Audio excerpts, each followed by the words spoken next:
نحمده ونصلي على رسوله الكريم اما بعد فاعوذ بالله من الشيطان الرجيم بسم الله الرحمن الرحيم رب اشرح لي صدري ويسر لي امري واحلل عقدة من لساني يفقهوا قولي۔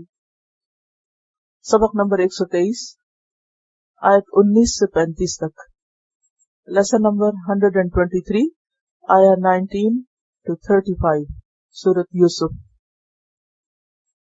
وجاءت سیارۃ فارسلوا واردہم، وجاءت اور آ گیا، کہاں آ گیا؟ کنویں کے پاس۔ سیارۃ ایک قافلہ، فارسلوا واردہم تو انہوں نے بھیجا پانی لانے والا۔ وارد کہتے ہیں قافلے کے آگے جا کر پانی کی تلاش کرنے والا، کیونکہ اگر سارا قافلہ پانی کی تلاش میں لگ جائے تو سب کا وقت بھی ضائع ہو اور سب کی ایفرٹ بھی لگے۔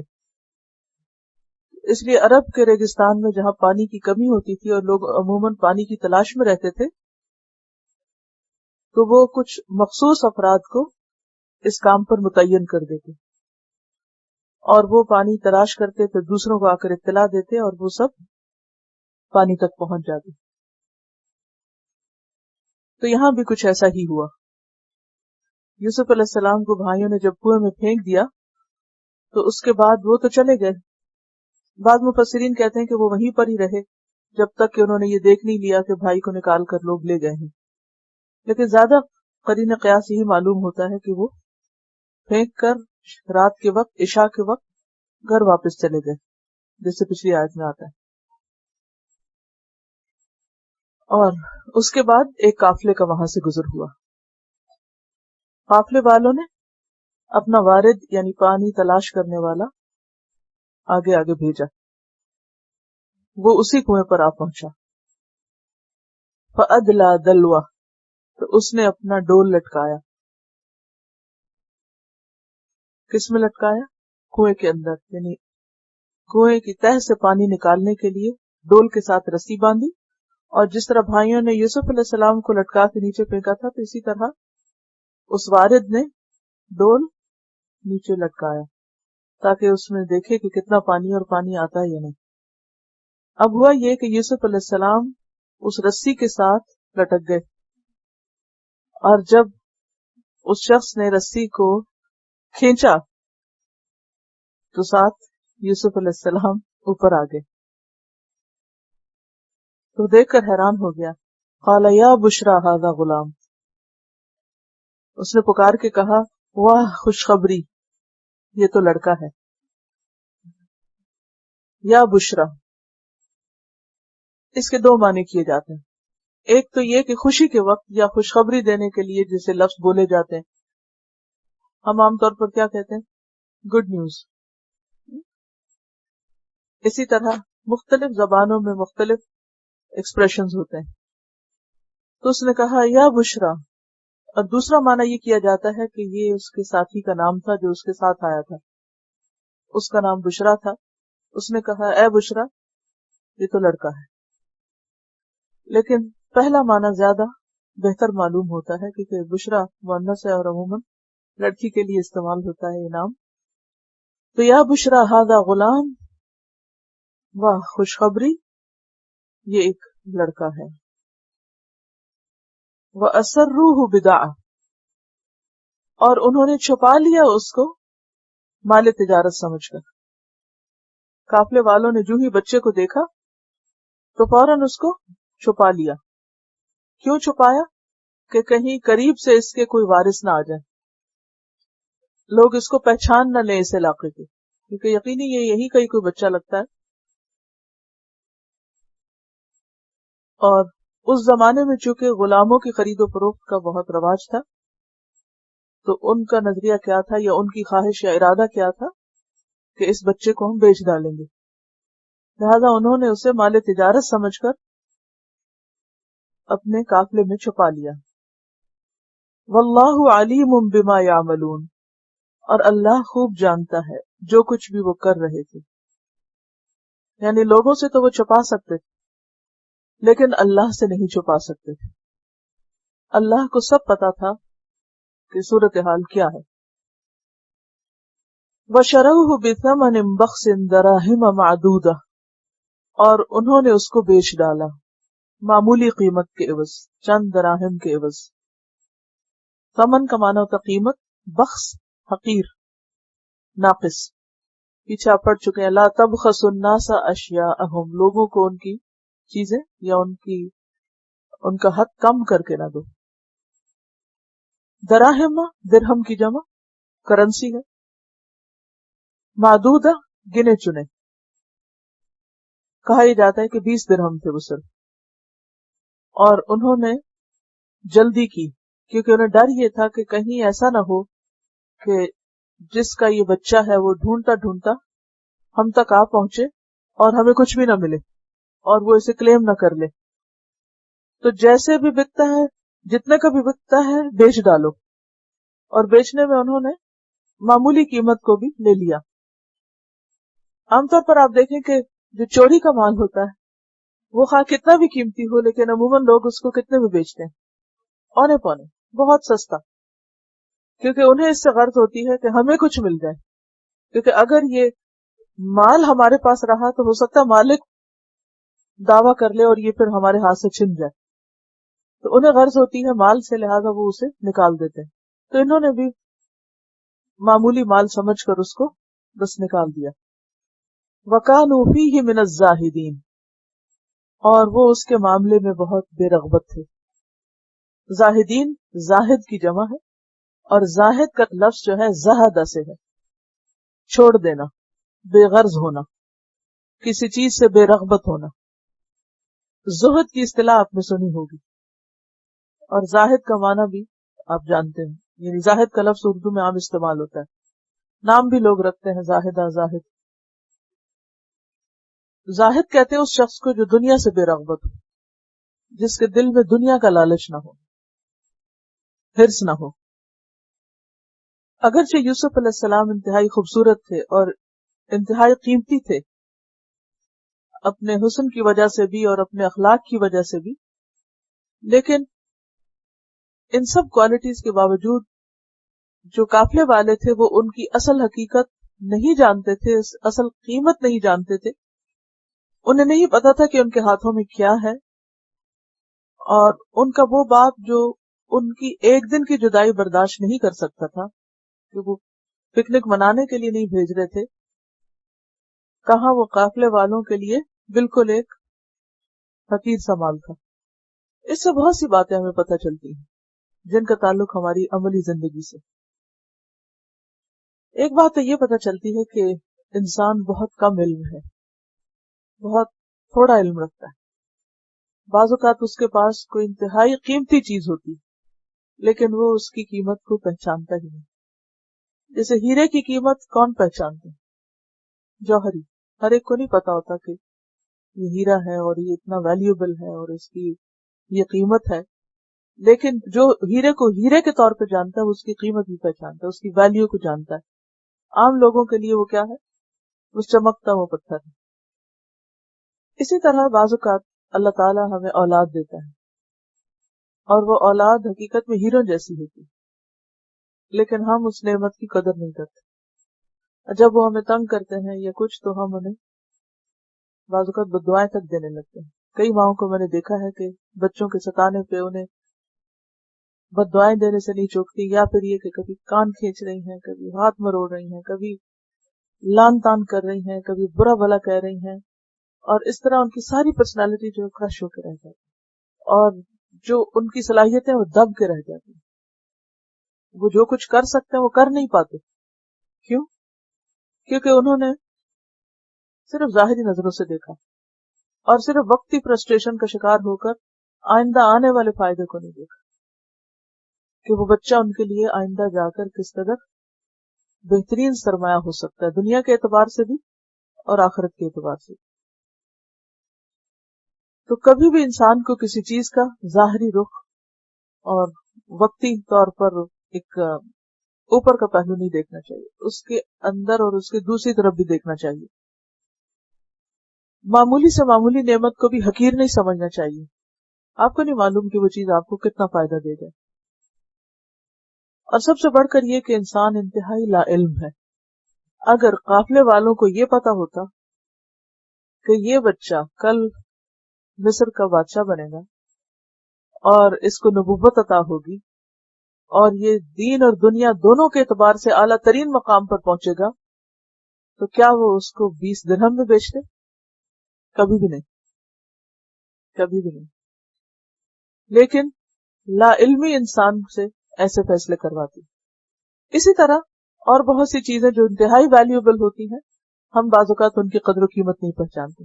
جیسے کل قرآن مجید کی بات ہوئی تھی کہ قرآن مجید کتنی بہترین چیز ہے ہمارے پاس، اللہ کا کلام ہے اور ایک بہترین نعمت ہے، لیکن ہم اس کی قدر و قیمت نہیں پہچانتے. اگر غور کریں، جیسے کل میں نے بتایا تھا کہ کس کی طرف سے آیا، کس پر آیا ہے، کون لایا ہے، کہاں آیا ہے، کس رات میں، کس دن میں، کس زبان میں، ایک ایک قدم کے ساتھ عظمتیں ہی عظمتیں ہیں. کوئی اور چیز اس کے مقابل ہے ہی نہیں. تو ایسے میں کتنے لوگ ہیں جو واقعی قرآن کی قدر پہچانتے ہیں اور محبت سے اس کو اٹھاتے ہیں اور شوق سے اس کو پڑھتے ہیں اور اس کی خدمت کو اپنی خوش قسمتی سمجھتے ہیں اور اس کے ساتھ گزرے ہوئے وقت کو زندگی کا بہترین وقت سمجھتے ہیں. بہت کم.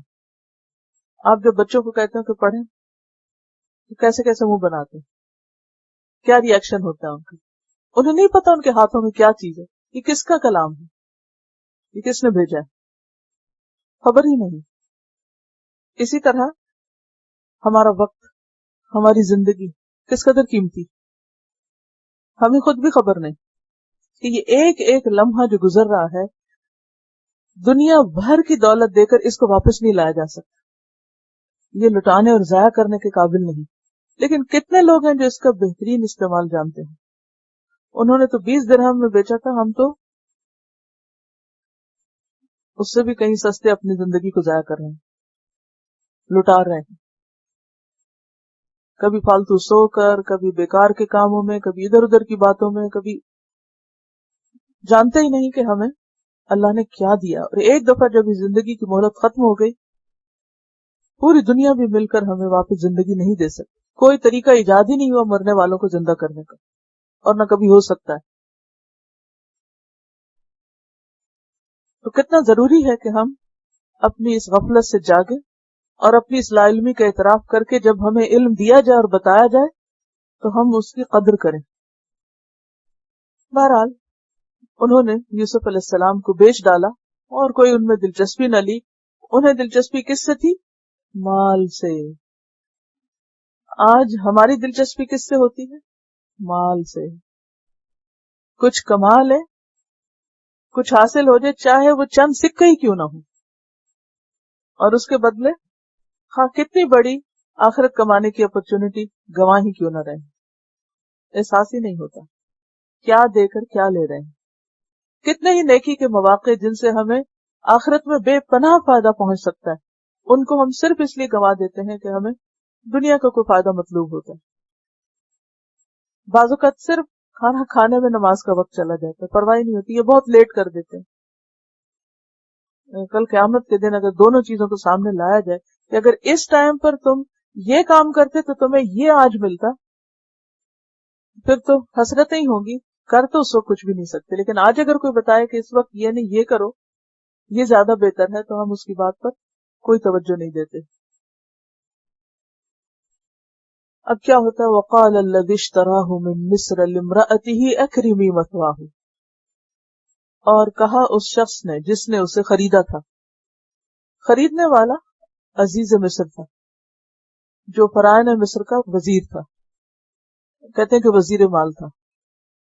اچھا ایک بات یاد رکھیے کہ جتنے بھی کیریکٹرز ہیں قرآن نے ان کے نام نہیں بتائے، نہ زلیخا کا نام بتایا ہے، نہ ہی عزیز مصر کا نام قرآن نے بتایا ہے، نہ اسی طرح سکوں کی تعداد بھی نہیں بتائی کہ 20 درہم تھے یا 40 تھے.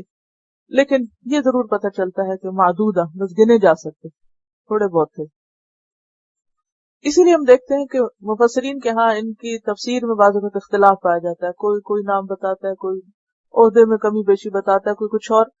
اصل میں یہ ہمارا مقصود ہی نہیں کہ ہم اس بحث میں پڑھیں کہ وہ اس کا نام کیا تھا اور وہ کس عہدے پر تھا اور اس کی عمر کیا تھی اور اس کی شکل کیا تھی، اس سے حاصل کچھ نہیں، کیونکہ اصل مقصد کہانی کا شخصیتوں کو اجاگر کرنا نہیں، اس کے لیسن یا اس کے مطلب پر نظر رکھنا ہے۔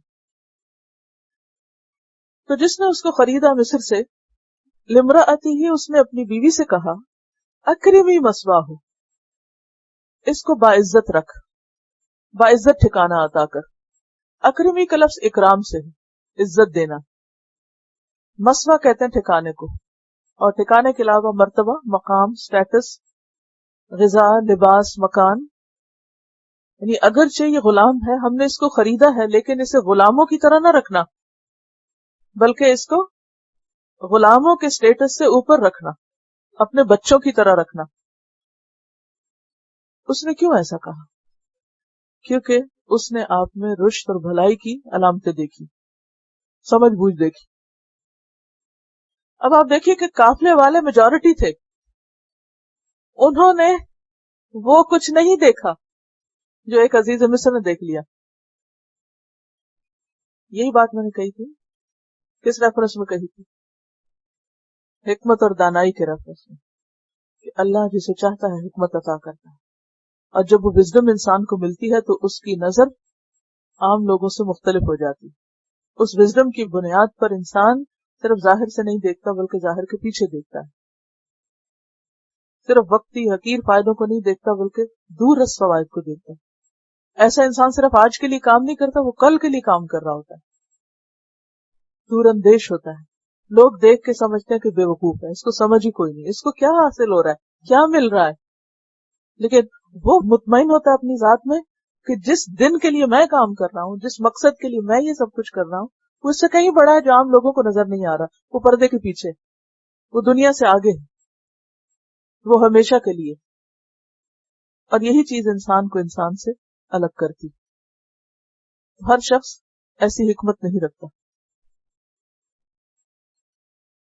تو جو ہی عزیز مصر نے اس کو خریدا، وہ بھاگ گیا کہ یہ کوئی بہت قیمتی چیز ہے، لہذا بیوی سے کہا کہ تم اس کو بہت عزت کے ساتھ رکھنا۔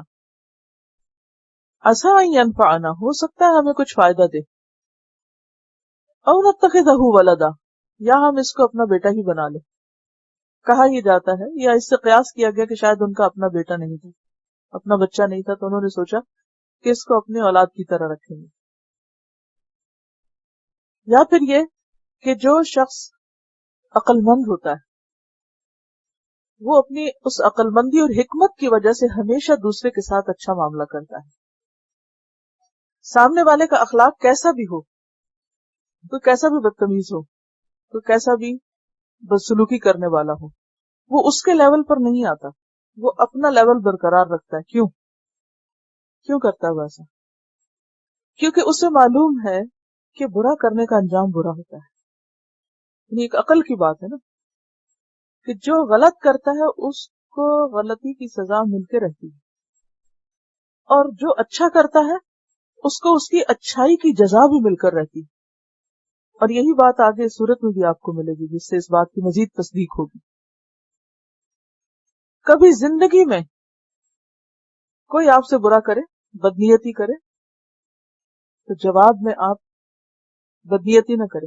جیسے حدیث میں آتا نا، لا تخن من خانک، تم نہ خیانت کرو اس سے جس نے تجھ سے خیانت کی، تم اسے دھوکہ نہ دو جس نے تمہیں دھوکہ دی، تم اس کی غیبت نہ کرو جس نے تمہیں، یہ ساری حدیث نہیں، حدیث تو صرف اتنی ہے خیانت تک، لیکن اس سے قیاس کر کے آپ باقی چیزوں کو بھی لے سکتے۔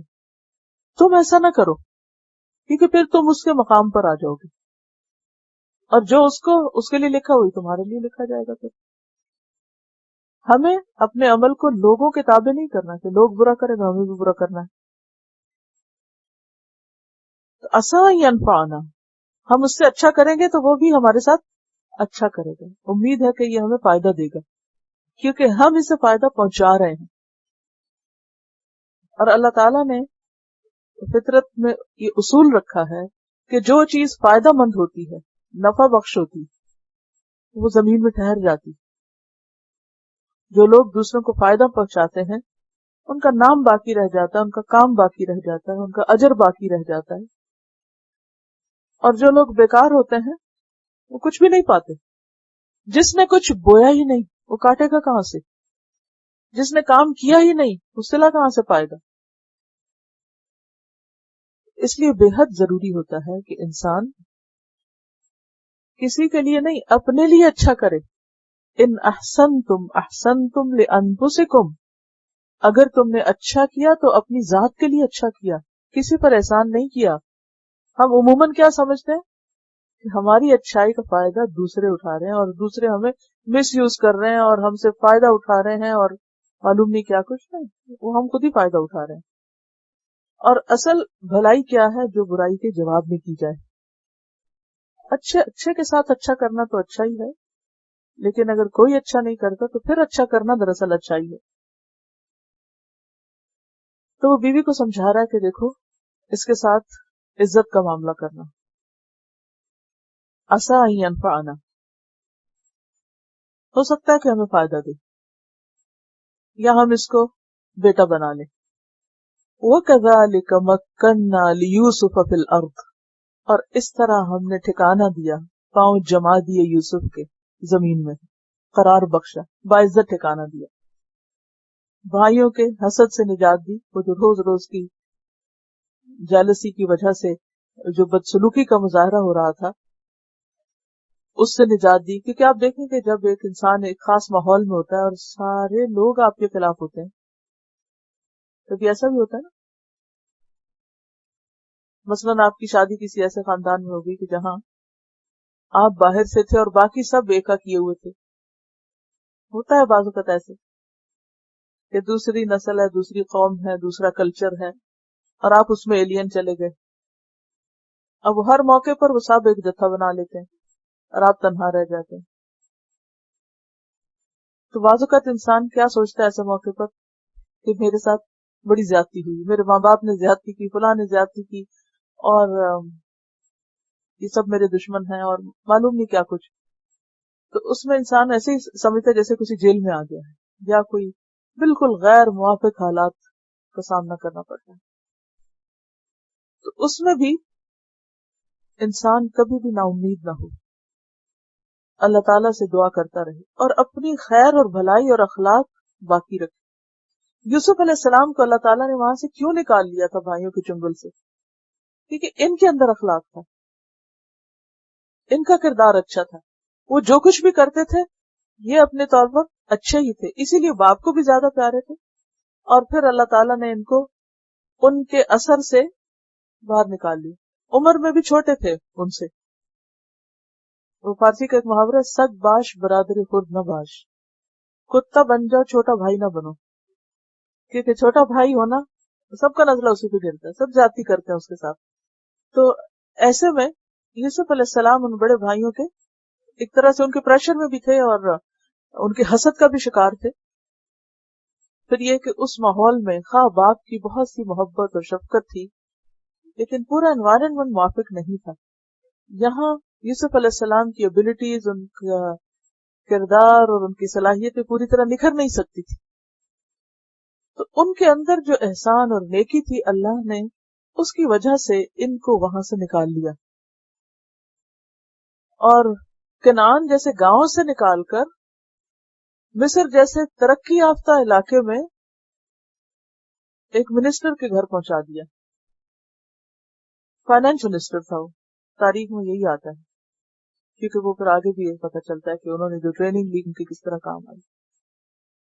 اب کوئی شخص فائنانس منسٹر ایسے نہیں بن جاتا، اس کے پاس کوئی علم ہوتا ہے، کوئی مہارت ہوتی ہے، کوئی تجربہ ہوتا ہے، کوئی اس کی قابلیت ہوتی ہے، تو اس کی بنا پر اس کو ایسی وزارت ملتی ہے.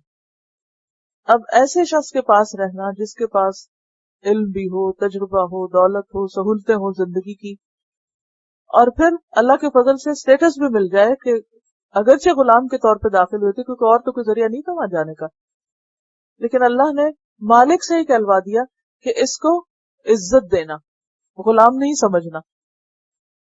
تو ایک طرح سے غلام ہوتے ہوئے بھی غلام نہیں تھے. یہ جو اکرام کا لفظ ہے نا، یہ اکرام ضیف کے لیے بھی استعمال ہوتا ہے، جیسے مہمان کی عزت کی جاتی. حدیث میں آتا ہے من کان یؤمن باللہ والیوم الاخر فلیکرم ضیفہ، جو اللہ اور یوم آخرت پر ایمان رکھتا ہے اسے چاہیے کہ اپنے مہمان کی عزت کرے، یکرم، اکرام کرے. اس سے آپ اندازہ لگائیں کہ وہ ان کے گھر میں کس طرح رہ رہے تھے، یعنی ان کی کتنی اہمیت تھی، ان کی ویلیو تھی. تو اللہ تعالیٰ فرماتے ہیں وَكَذَلِكَ مَكَّنَّا لِيُوسُفَ فِي الْأَرْضِ، ہم نے اس طرح یوسف کو زمین میں یعنی مصر میں اسٹیبلش کیا، ٹھکانہ بخشا. اب حاسد کیا کریں گے؟ حاسدوں نے تو کنویں میں پھینک دیا، اللہ نے اٹھا کر مصر بھیج دیا. اس سے ایک اور بات یہ پتہ چلتی ہے کہ کوئی شخص ہم سے کتنا بھی جالس ہو، نقصان نہیں ہمیں دے سکتا جب تک اللہ نہ چاہے. اور کسی کے برا چاہنے سے آپ کا برا نہیں ہو سکتا، اللہ ہی کہ آپ کی اپنی قسمت میں لکھا ہو کچھ برا ہونا. کسی کے کرنے سے کچھ نہیں ہوتا.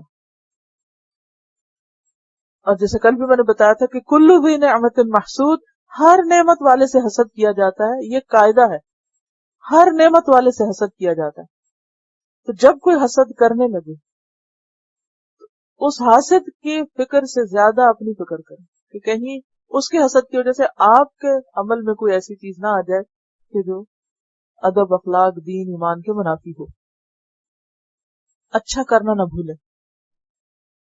وَكَذَلِكَ مَكَّنَّا لِيُوسُفَ فِي الْأَرْضِ وَلِنُعَلِّمَهُ مِنْ تَأْوِيلِ الْأَحَادِيثِ، اور تاکہ ہم سکھائیں اس کو باتوں کی تہ تک پہنچنا. اب آپ دیکھیں کہ گاؤں میں وہ ماحول نہیں تھا جو اب مصر کے ترقی یافتہ ماحول میں ان کو مل رہا ہے. کس اعتبار سے؟ کہ انہیں مختلف طرح کے لوگوں سے اب انٹریکشن کرنا ہے جو وہاں ممکن نہیں تھا.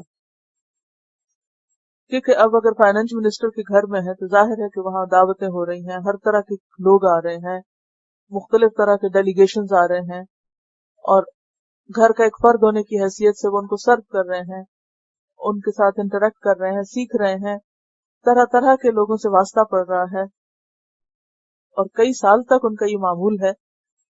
تو یہ سارا ایکسپوجر جو تھا اس نے انہیں مزید پختہ کیا. تو گویا حکمت کا اصل سورس اللہ کی ذات، یؤتی الحکمت من یشاء، وہ حکمت دیتا ہے، لیکن حکمت تھالی میں رکھ کے نہیں دی جاتی. ٹھیک ہے نا؟ یہ جو دانش اور سمجھ بوجھ ہوتی ہے یہ کسی کو ایسے ہی بس تحفے کے طور پر نہیں مل جاتی. اس کے لیے انسان کو زندگی میں گرمی سردی سے گزرنا پڑتا ہے، تکلیفیں اٹھانی پڑتی ہیں، طرح طرح کے لوگوں کو برداشت کرنا پڑتا ہے، علم حاصل کرنا پڑتا ہے، بہت کچھ سیکھنا پڑتا ہے، غور و فکر کرنا ہوتا ہے. اب دیکھیے کہ ایک بچہ وہ ہوتا ہے جو بہت پروٹیکٹڈ ہوتا ہے، ماں باپ کی پروٹیکشن، خاندان کی پروٹیکشن، کہیں اس کو دیکھنے نہیں دیتے، کہیں جھانکنے نہیں دیتے، کسی سے ملنے نہیں دیتے، ہر طرف سے خول چڑھا ہوا ہے. کیا ہے جی، ہم اس کی بڑی اچھی تربیت کر رہے ہیں، بہت اچھی بات ہے، لیکن تھوڑا سا انہیں سانس بھی لینے دیں، تھوڑا سا ان کو چوٹ بھی کھانے دیں، کیونکہ وہ چوٹ کھائیں گے تو ان کو حکمت آئے گی، وہ غلطی کریں گے تو ان کو سمجھ آئے گی. تو اوور پروٹیکٹڈ نہ ہو، پروٹیکٹ کریں، دیکھیں غلط تو نہیں کر رہے، نظر رکھیں، سپروائز کریں، لیکن دم بھی لینے دیں، اور اللہ کی حفاظت میں بھی چھوڑیں، اللہ پر بھی بھروسہ کریں. تو میں کسی ایک کتاب میں پڑھ رہی تھی کہ کسی بچے نے چڑیا پالی، تو اس کو بہت وہ اٹریکٹ ہوا چڑیا سے، اور بہت اسے دیکھ کے خوش ہوتا، اور وہ اس کے پنجرے کے پاس گھنٹوں بیٹھا رہتا اور دیکھتا وہ کیا کر رہی. تو وہ اس کو اپنی معصوم حرکتوں سے اور زیادہ اس کو اٹریکٹ کرتی. تو اس نے کہا کہ اس کو میں اپنے ہاتھ میں لے لیتا ہوں. اس نے اٹھا کے اس کو پکڑ لیا، اور پکڑ کے اسے کہا، اور پیار سے جب اس کو دبوچا تو چڑیا مر گئی. تو بعض اوقات ہم لوگ یہی کرتے ہیں کہ جو چیز زیادہ اچھی لگتی ہے اس کو اتنا زور سے دبوچتے ہیں کہ اس کا دم نکال دیتے ہیں. جس شخص سے ہم پیار کرتے ہیں یا جس چیز سے ہم پیار کرتے ہیں، اور خصوصاً جیسے اپنے بچے ہوتے ہیں، تو ہم ان کو اتنا دباتے ہیں کہ ان کا دم نکال دیتے ہیں. تو اللہ تعالیٰ نے یوسف علیہ السلام کو ایک ایسے ماحول میں رکھا کہ جہاں ان کی غلام ہونے کے باوجود آزادی بھی تھی، ایکسپوئر بھی تھا، اور ان کو پروٹیکٹ بھی کیا. پھر یہ ہوتا ہے کہ بعض اوقات ماں باپ کی ایکسٹرا کیئر بچے کو پنپنے نہیں دیتی، ان کو خود کچھ نہیں کرنا آتا، کیونکہ ہم ہر کام ان کا خود کر کے دے دیتے ہیں اور ہر وقت صدقے واری جا رہے ہوتے ہیں، لہذا انہیں زندگی میں موزہ سیدھا کرنا تک نہیں آتا، اور یہ غلطی ہماری ہوتی ہے۔ آپ نے دیکھا ہوگا کہ اکثر بچوں کو ماؤں کی نظر لگ جاتی ہے، وہ اتنا پیار سے انہیں دیکھتی رہتی ہیں کہ وہ بچے بڑے ہی نہیں ہو پاتے۔ تو بعض اوقات یہ ہوتا ہے کہ حالات کی تپش انسان کو سونا بنا دیتی ہے، سارے میل کو چین نکال دیتی ہے۔ تو بہت زیادہ لاڈ پیار اور بہت زیادہ سہولتوں کا دینا بچوں کی بگاڑ کا سبب بھی بن جاتا ہے۔ تو والد اگرچہ بہت محبت کرنے والے اور بہت کیئرنگ تھے، لیکن اللہ تعالیٰ وہ والد کی محبت سے بھی نکال لے گیا، حاسدوں کے حسد سے بھی نکال لے گیا، بھائیوں کے پریشر سے بھی نکال لے گیا، بالکل ایک الگ جگہ لے جا کے ان کی تربیت کی اس کام کے لیے جو انہیں کل کو کرنا تھا۔ تو بعض اوقات ہمیں سمجھ نہیں آتا کہ کوئی شخص زندگی کے کس فیز میں، کس موڑ میں، کن حالات میں کیسے گزر رہا ہے، لیکن اس کی حکمت اللہ ہی سمجھتا ہے۔ آپ دیکھیے نا کہ سارے واقعے میں بیچ میں اچانک آ جاتا ہے، اس طرح ہم نے یوسف کو جگہ دے دی اور تاکہ ہم اس کو باتوں کی تہہ تک پہنچنا سکھائیں، جو کہ کنعان میں ممکن نہیں تھا، کیونکہ اگر آپ کم لوگوں سے ملتے نا تو آپ کو لوگوں کو پہچاننے کا طریقہ بھی نہیں آتا، کیونکہ آپ نے دیکھا ہی نہیں لوگوں کو کہ کیسے کیسے لوگ ہوتے ہیں، کیسی کیسی مختلف شخصیتیں ہوتی ہیں، اور ہر دنیا کا انسان دوسرے سے مختلف ہوتا ہے۔ کوئی دو انسان 100% آئیڈینٹیکل نہیں ہوتے، کیونکہ انسان کو مٹی سے بنایا گیا نا، اور زمین کی مٹی کی مختلف قسمیں، کوئی بھوری مٹی ہے، کوئی لال مٹی ہے، کوئی زمین شریلی ہوتی ہے، کوئی زرخیز ہوتی ہے، کسی کی خوشبو بڑی اچھی ہوتی ہے، کسی کی لک اچھی ہوتی ہے، کوئی سبزہ اگاتی ہے، کوئی بنجر ہے، کوئی کسی طرح، کوئی کسی طرح ہے، بالکل اسی طرح لوگ ہوتے ہیں۔ کچھ لوگ انتہائی زرخیز ہوتے ہیں، کچھ انتہائی خوش کر دیتے ہیں آپ کو، کچھ لوگ ایسے ہوتے ہیں کہ جو انتہائی بد اخلاق ہوتے ہیں، کوئی پتھر کی طرح معاملہ کرتے ہیں آپ کہ جب آپ ان سے واسطہ کریں وہ ٹکر ہی ماریں گے آپ کو، جیسے پتھر لگتا ہے، زخمی کریں گے آپ کو۔ تو اس میں انسان کے لیے حکمت کیا ہے کہ انسان اپنے آپ کو بچا کے رکھے۔ لوگوں نے تو ایسے ہی رہنا، انہوں نے نہیں بدلنا، کیونکہ وہ بیچارے تو اس مٹی سے بنے ہوئے ہیں۔ کسی حد تک تو انسان اپنی شخصیت کو تراش خراش اس کی کر سکتا ہے، لیکن اس کے باوجود وہ اپنی اصل سے مجبور ہے۔ یاد ہے کہ بچپن میں جب ہماری نانی نے مرغیاں پالی ہوتی تو ہمیں بہت شوق ہوتا ہے مرغی پکڑے، بھاگ بھاگ کے مرغی، کہتے نہیں مرغی کو پکڑتے نہیں ہیں، وہ دور سے دیکھتے ہیں، کیونکہ اگر آپ پکڑیں گے تو اس کے پر ٹیڑھے میڑھے ہو جائیں گے اور وہ دری سہمی ہوگی اور واقعی وہ کمزور ہو جائے گی۔ دیکھیں نا ایک پرندے کو، جانور کو آپ جتنا پکڑ پکڑ کے رکھیں گے تو وہ اتنی اس کی جان نکلے گی، کیونکہ اس کے اندر اگر آپ کسی مرغی کو اگر پکڑ کے تھوڑی دیر رکھے دیکھیں اس کا دل اتنا دھڑک رہا ہوگا اور وہ بالکل سہمی ہوئی اور جیسے اس کے خون میں چڑھ جاتا ہے، جب آپ چھوڑیں گے تو وہ پر پھیلائے گی اور پھر بھاگ دوڑ شروع کر دے گی۔ تو یہ ایک حقیقت ہے، ہر چیز کی ایک حد اور ایک لمٹ ہونی چاہیے، اس لمٹ کے آگے پھر ریئیکشنز ہو جاتے ہیں۔ وَلِنُعَلِّمَهُ مِن تَأْوِيلِ الْأَحَادِيثِ، اور تاکہ ہم اس کو باتوں کی تہہ تک پہنچنا سکھائیں،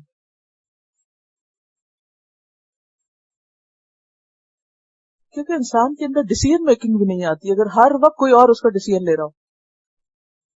ہاں دیکھیں نا، آپ بچوں کو مشورہ تو دے سکتے ہیں، سجیسٹ کر سکتے ہیں اور ان کو رائٹ ڈائریکشن دیں اور انہیں کہیں کہ وہ اس ڈیسیژن تک پہنچے، ان سے کوسچنز کریں، لیکن ہر وقت آپ ان کے لیے فیصلے نہیں، تمہیں یہ پڑھنا ہوگا، تم نے یہ بننا ہے، تم نے یہ کرنا ہے۔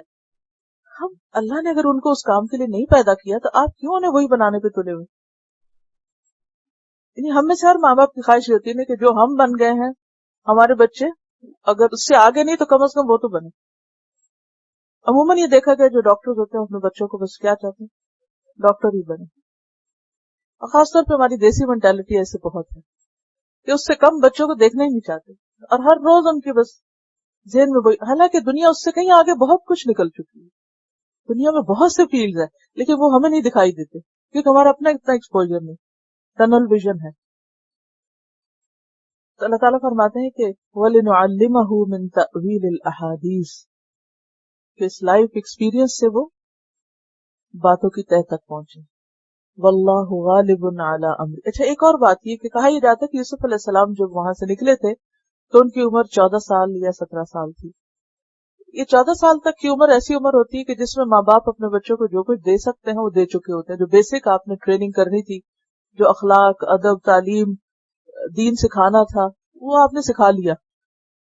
اب یعنی پہلے خاص طور پر پہلے 7 سال انتہائی اہم، جس میں انسان محبت سے، پیار سے اپنے قریب کرو. بچے بھی ماں باپ پہ بہت ڈیپینڈنٹ ہوتے ہیں، ہر چیز میں ماں باپ سے پوچھتے بھی ہیں. پھر جو اگلے 7 سال ہوتے ہیں 7 سے 14 سال کی عمر کی، یہ ڈسپلن کرنے کے ہوتے ہیں، ان کی عادتیں بنانے کے ہوتے ہیں. اب وہ بن گئے تو 14 کے بعد کی جو آگے کی لائف ہوتی ہے پھر اس میں 50-50 ہو جاتا ہے. اس کا یہ مطلب نہیں کہ آپ ان کو غلط کام کرنے دیں، ہلاک ہونے دیں، جو کریں، نہیں، لیکن یہ ہے کہ ان پہ ٹرسٹ کریں آپ. اور بچوں کے لیے بھی ضرورت ہے کہ ماں باپ کا ٹرسٹ گین کریں. ماں باپ کیا چاہتے ہوتے ہیں کہ یہ میک شور کرنا چاہتے ہوتے ہیں کہ بچے کسی غلط کمپنی یا غلط طریقے یا غلط ہاتھوں کا شکار نہ ہو جائے اور ان کو کوئی نقصان نہ پہنچے. وَلِنُعَلِّمَهُ مِن تَأْوِيلِ الْأَحَادِيثِ وَاللَّهُ غَالِبٌ عَلَى أَمْرِهِ. اور اللہ غالب ہے اپنے فیصلوں پر. یعنی جب وہ کسی کام کا ارادہ کر لیتا ہے تو کوئی اسے ٹال نہیں سکتا، کوئی اس کی مخالفت نہیں کر سکتا، کوئی رکاوٹ نہیں ڈال سکتا. وَلَكِنَّ أَكْثَرَ النَّاسِ لَا يَعْلَمُونَ. لیکن اکثر لوگ جانتے نہیں، علم نہیں رکھتے، ان کو پتہ ہی نہیں کہ ہوتا وہ ہے جو اللہ چاہتا ہے. تمہارے چاہنے سے کچھ نہیں ہوتا. وَمَا تَشَاءُونَ إِلَّا أَن يَشَاءَ اللَّهُ. اللہ تعالیٰ ہمیں مشکلات میں ڈالتا ہے اور ہم کہتے ہیں کہ ہمارے ساتھ بڑا ظلم ہو رہا ہے، ہم سیلف پٹی کا شکار ہو جاتے ہیں. حالانکہ مشکلات کس لیے آتی؟ سکھانے کے لیے آتی. کچھ کوئی علم بھی، ہاں وہ کتابوں کا علم ہو یا تجرباتی علم ہو، راحت بدن کے ساتھ نہیں آتا، آرام کے ساتھ نہیں آتا. اگر آپ لیٹ کے پڑھیں گے تو نتیجہ کیا ہوگا؟ سو جائیں گے. ایسا ہی ہوتا ہے نا، ٹیک لگا کے پڑھیں گے سو جائیں گے. بہت کمفرٹیبل جگہ ہوگی تو لیزی ہو جائیں گے، اندر کچھ نہیں جائے گا. اس لیے آپ نے عام طور پہ دیکھا ہوگا کہ جو لوگ واقعی پڑھنے والے ہوتے ہیں وہ نہ تو بہت کمفرٹیبل جگہ پہ بیٹھتے ہیں اور نہ ہی بہت کمفرٹیبل انوائرمنٹ میں بیٹھتے ہیں. تو واللہ غالب علی امرہ ولکن اکثر الناس لا یعلمون. اللہ اپنے کاموں میں غالب ہے، اپنے امور میں غالب ہے، لیکن اکثر لوگ جانتے نہیں. عبداللہ بن مسعود نے کہا کہ افرس الناس ثلاثہ. 3 لوگ فراست میں بیسٹ تھے. فراست کسی چیز کو، کسی انسان کو اپنے خاص علم کی وجہ سے پہچان جانا اور پھر اس کے پوٹینشیل کو جان کر اسے کسی کام میں لگانا. ان میں سے ایک تو عزیز مصر تھا جس نے اپنی فراست کی بنا پر، سمجھ بوجھ کی بنا پر یوسف علیہ السلام کی قدر و قیمت پہچان لی. دوسرے شعیب علیہ السلام کی بیٹی تھی جس نے اپنے والد سے کہا جب انہوں نے موسیٰ علیہ السلام کی شخصیت کو پہچان لیا کہ یا ابت استاجر ہو، ابا جان آپ ان کو ملازم رکھ لیں، بہت ہی زبردست امانت والے شخص ہیں. جب وہ مدین گئے تھے نا مصر سے موسیٰ علیہ السلام، اور پھر ابو بکر رضی اللہ تعالیٰ عنہ جب انہوں نے حضرت عمر کو اپنے بعد خلیفہ نامزد کیا تھا کہ اگر کوئی اس امت کے معاملات کو اس وقت سنبھال سکتا ہے تو وہ عمر. حالانکہ انہیں کہا گیا تھا کہ آپ اللہ کو کیا جواب دیں گے کہ آپ نے عمر کو منتخب کیا، کیونکہ عمر اپنے شخصیت میں بہت پاورفل تھے اور سخت بھی تھے. اور ہم دیکھتے کہ یہ بہترین فیصلہ تھا، کیونکہ کمزور لیڈر جو ہوتا ہے پھر وہ معاملات کو سنبھال نہیں سکتا. وَلَمَّا بَلَغَ أَشُدَّهُ. پھر جب وہ اپنی جوانی کو پہنچے.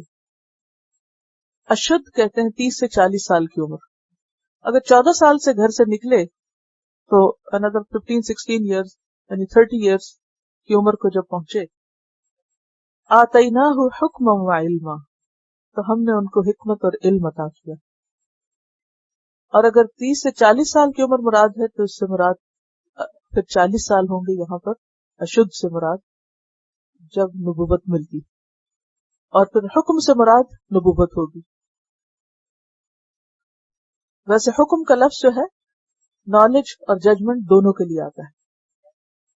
نالج اینڈ ججمنٹ، حکمت، وزڈم اور ججمنٹ. بہترین ججمنٹ اسی کی ہوتی ہے کہ جس کے اندر حکمت ہوتی ہے، جو معاملہ فہمی جانتا ہے، بات کی تہ تک پہنچے. اور یہ جو 30 سے 40 سال کی عمر کا زمانہ ہوتا ہے، یہ انسان کی جسمانی اور ذہنی قوتوں کا کمال تک پہنچنے کا زمانہ ہوتا ہے. یعنی انسان اپنے میکسیمم کو پہنچ جاتا ہے، فزیکلی بھی اور مینٹلی بھی. اسی لیے اللہ تعالیٰ نے نبوت کے لیے 40 سال کی عمر رکھی. نبی صلی اللہ علیہ وسلم کو بھی اسی عمر میں نبوت عطا ہوئی. اسی لیے 30 سے 40 سال. ہو سکتا ہے کہ سلینڈر کے فرق سے دونوں میں کچھ تھوڑا بہت اوپر نیچے فرق ہو، بعض اوقات لڑکیاں جلدی میچور ہو جاتی ہیں، لیکن یہ کہ اس میں 10 سال کا وقفہ بھی. سائنٹیفکلی بھی یہ بات پروون ہے کہ بہت سے نیورونز اس عمر میں جا کر اپنی میکسیمم میچورٹی کو پہنچتے ہیں. وَكَذَلِكَ نَجْزِي الْمُحْسِنِينَ، اور اسی طرح ہم جزا دیتے ہیں، بدلہ دیتے ہیں محسنین کو. یعنی یہ صرف یوسف علیہ السلام کے لیے نہیں، باقی محسنین کے لیے بھی ہے. کیا محسن کون ہوتا ہے؟ احسان کرنے والا، نیکی کرنے والا، اچھا کرنے والا. تو ہم محسنین کو ایسی ہی جزا دیتے، یعنی نبوت تو نہیں دیتے لیکن حکمت اور علم عطا کرتے ہیں. یعنی انسان سیکھتا چلا جاتا ہے، سیکھتا چلا جاتا ہے، علم حاصل کرتا چلا جاتا ہے، پھر اس کو جذب کرتا ہے، اس کو انالائز کرتا ہے، حتیٰ کہ اس عمر میں پہنچ کر پھر وہ اس قابل ہوتا ہے کہ دوسروں کو اس سے فائدہ پہنچا سکے، آگے ڈیلیور کر سکے، دے سکے. ہمارے لیے اس میں کیا سبق ہے؟ وَكَذَلِكَ نَجْزِي الْمُحْسِنِينَ، ہم بھی محسن بنے. اور محسن وہ ہوتا ہے کہ جس کے بھائی اس سے حسد بھی کرے، اسے کنویں میں بھی پھینک دیں، پھر بھی وہ شکایت نہ کرے. انہوں نے کنویں سے باہر نکل کے رونا دھونا نہیں بچایا کہ میرے بھائی ہوں میں جو دھوکے سے پھینک گئے، اور یہ بھی نہیں کہا کہ ہمارا گھر یہاں سے قریب ہے، اور کوئی اپنی بپتا نہیں سنائی. ہم لوگوں کی زندگی میں اگر کوئی مس ہیپ ہو جائے تو ہم ہر روز بیٹھ کے اس کہانی کو دہراتے ہیں، ہر جاننے والے انجان ہر شخص کو کہانی سناتے رہتے ہیں کہ ہمارے ساتھ یہ ہو گیا تھا. اگر کسی کے والدین بچپن میں فوت ہو جائیں، لوگ عام طور پر اس کو اتنا احساس دلا دیتے ہیں کہ بڑے ہو کر ان کو زندگی کی ساری نعمتیں بھی مل جائیں تو وہ یہ نہیں بھولتے کہ ان کے والدین بچپن میں فوت ہو گئے. وہ بیچارہ بنا دیتے ہیں، وہ پھر بیچارے بن ہی جاتے ہیں، اور وہ پھر اسی بیچارگی کے ذریعے دوسروں کی اٹینشن لیتے رہتے ہیں. یا پھر اسی طرح کوئی فوت ہو جائے، اگر کسی کا بچہ فوت ہو گیا، یا کسی ہر شخص کی زندگی میں کوئی نہ کوئی حادثہ ہوتا ہے، یہ یاد رکھیے. کسی نہ کسی طرح ہر شخص آزمایا جاتا ہے. پیچھے آپ پڑھ چکے وَلَنَبْلُوَنَّكُمْ بِشَيْءٍ مِّنَ الْخَوْفِ وَالْجُوعِ وَنَقْصٍ مِّنَ الْأَمْوَالِ وَالْأَنفُسِ وَالثَّمَرَاتِ وَبَشِّرِ الصَّابِرِينَ الَّذِينَ إِذَا أَصَابَتْهُمْ مُصِيبَةٌ قَالُوا إِنَّا لِلَّهِ وَإِنَّا إِلَيْهِ رَاجِعُونَ. بس اتنا ہوتا ہے ان کا شکوہ. لیکن ہماری زندگی اس سے بہت دور ہے.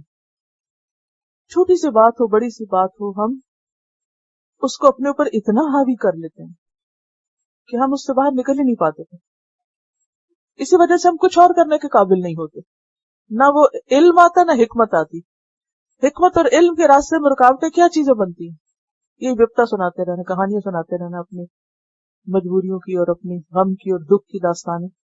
کہیں نہیں ملتا کہ یوسف علیہ السلام نے کسی موقع پر کہیں لوگوں کو اپنے ماضی کے حالات سنایا کہ تمہیں نہیں پتا میں کس کا بیٹا ہوں، تمہیں نہیں پتا میرا باپ کون ہے، تمہیں نہیں پتا میرے بھائیوں نے کیا کیا میرے ساتھ. اگر ہمارے ساتھ کبھی زندگی میں ہو جائے کہ سسرال میں اچھا معاملہ نہ ہو، یا بہن بھائیوں کی طرف سے کوئی تکلیف پہنچے، یا کہیں اور سے کوئی غم ملے، کیا کرتے ہیں؟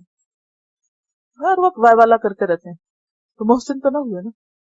جب محسن نہیں تو حکمت اور علم کہاں سے آئے گا؟ تو یاد رکھیے کہ اگر آپ واقعی علم اور حکمت کے حاصل کرنے میں سچے ہیں تو یہ سب واویلے بند کرنے ہوں گے. اور جب بھی کوئی رنج اور غم ہو تو ایک طریقہ اپنائیں، انما اشکو بثی وحزنی الی اللہ. اور وہی جو یعقوب علیہ السلام نے کیا، فصبر جمیل واللہ المستعان علی ما تصفون. انہیں پتا تھا بیٹے غلط بیانی کر رہے ہیں، انہیں پتا تھا کہ یوسف مر نہیں سکتے کیونکہ اللہ نے ان کو خواب دکھایا ہوا تھا. وہ اللہ سے وہ کچھ جانتے تھے جو لوگ نہیں جانتے تھے. وہ جو ایک دن کی جدائی برداشت نہیں کر سکتے تھے، انہیں پتا تھا مجھے یہ سب کچھ برداشت کرنا ہے. انہوں نے یہ نہیں کیا کہ سب بیٹوں کو گھر سے نکال دیا، اچھا تم نے میرے پیارے کو نکالا، میں تم سب کو نکالتا ہوں.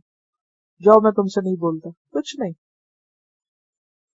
ہماری اولاد جب ہمیں ستاتی ہے، تنگ کرتی، تو ہمارا کیا معاملہ ہوتا ہے؟ بات بات پہ دھمکی دیتے، آگ کر دیں گے، تم کو نکال دیں گے گھر سے، کک آؤٹ کر دیں گے، نکل جاؤ یہاں سے. ہرگز نہیں. یہ صبر کا امتحان ہوتا ہے، کیونکہ ایسی دھمکیاں ہم خود ہمیں پہ جھوٹی پڑتی ہیں. کرنا ہم نے کچھ نہیں ہوتا، لیکن نہ کر سکتے ہیں. لیکن ایسی باتیں کر کر کے گھر کا ماحول ضرور خراب رکھتے ہیں.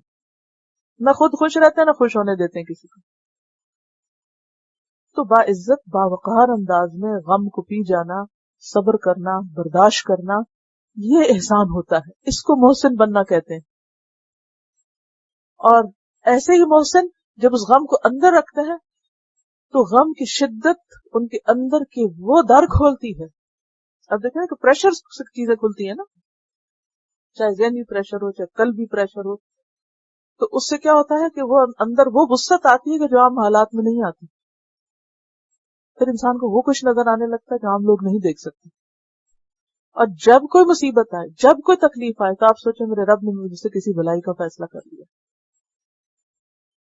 اور زندگی کا ہے امتحان. یہ تو ہو نہیں سکتا کہ کسی نہ کسی کے لیے کہیں نہ کہیں کوئی کانٹا نہ ہو. ہر ایک کے جوتے میں چبھنے والی چیز ہے. جتنا چلیں گے وہ چبھن ساتھ رہے گی، وہ نکال نہیں سکتے. آپ جو جوتے کاٹتے ہیں نا، نہ پہنے جوتا نہ چلیں گے نہیں کاٹیں گے.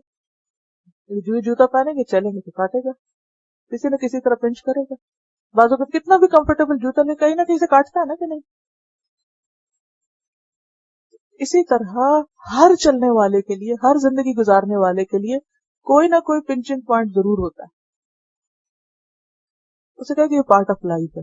اللہ نے میرے لیے یہی چاہا اور میں اس پہ راضی. رضیت باللہ ربا وبالاسلام دینا وبمحمد نبی، اور خوشی سے اس کو برداشت کرتے چلے گئے.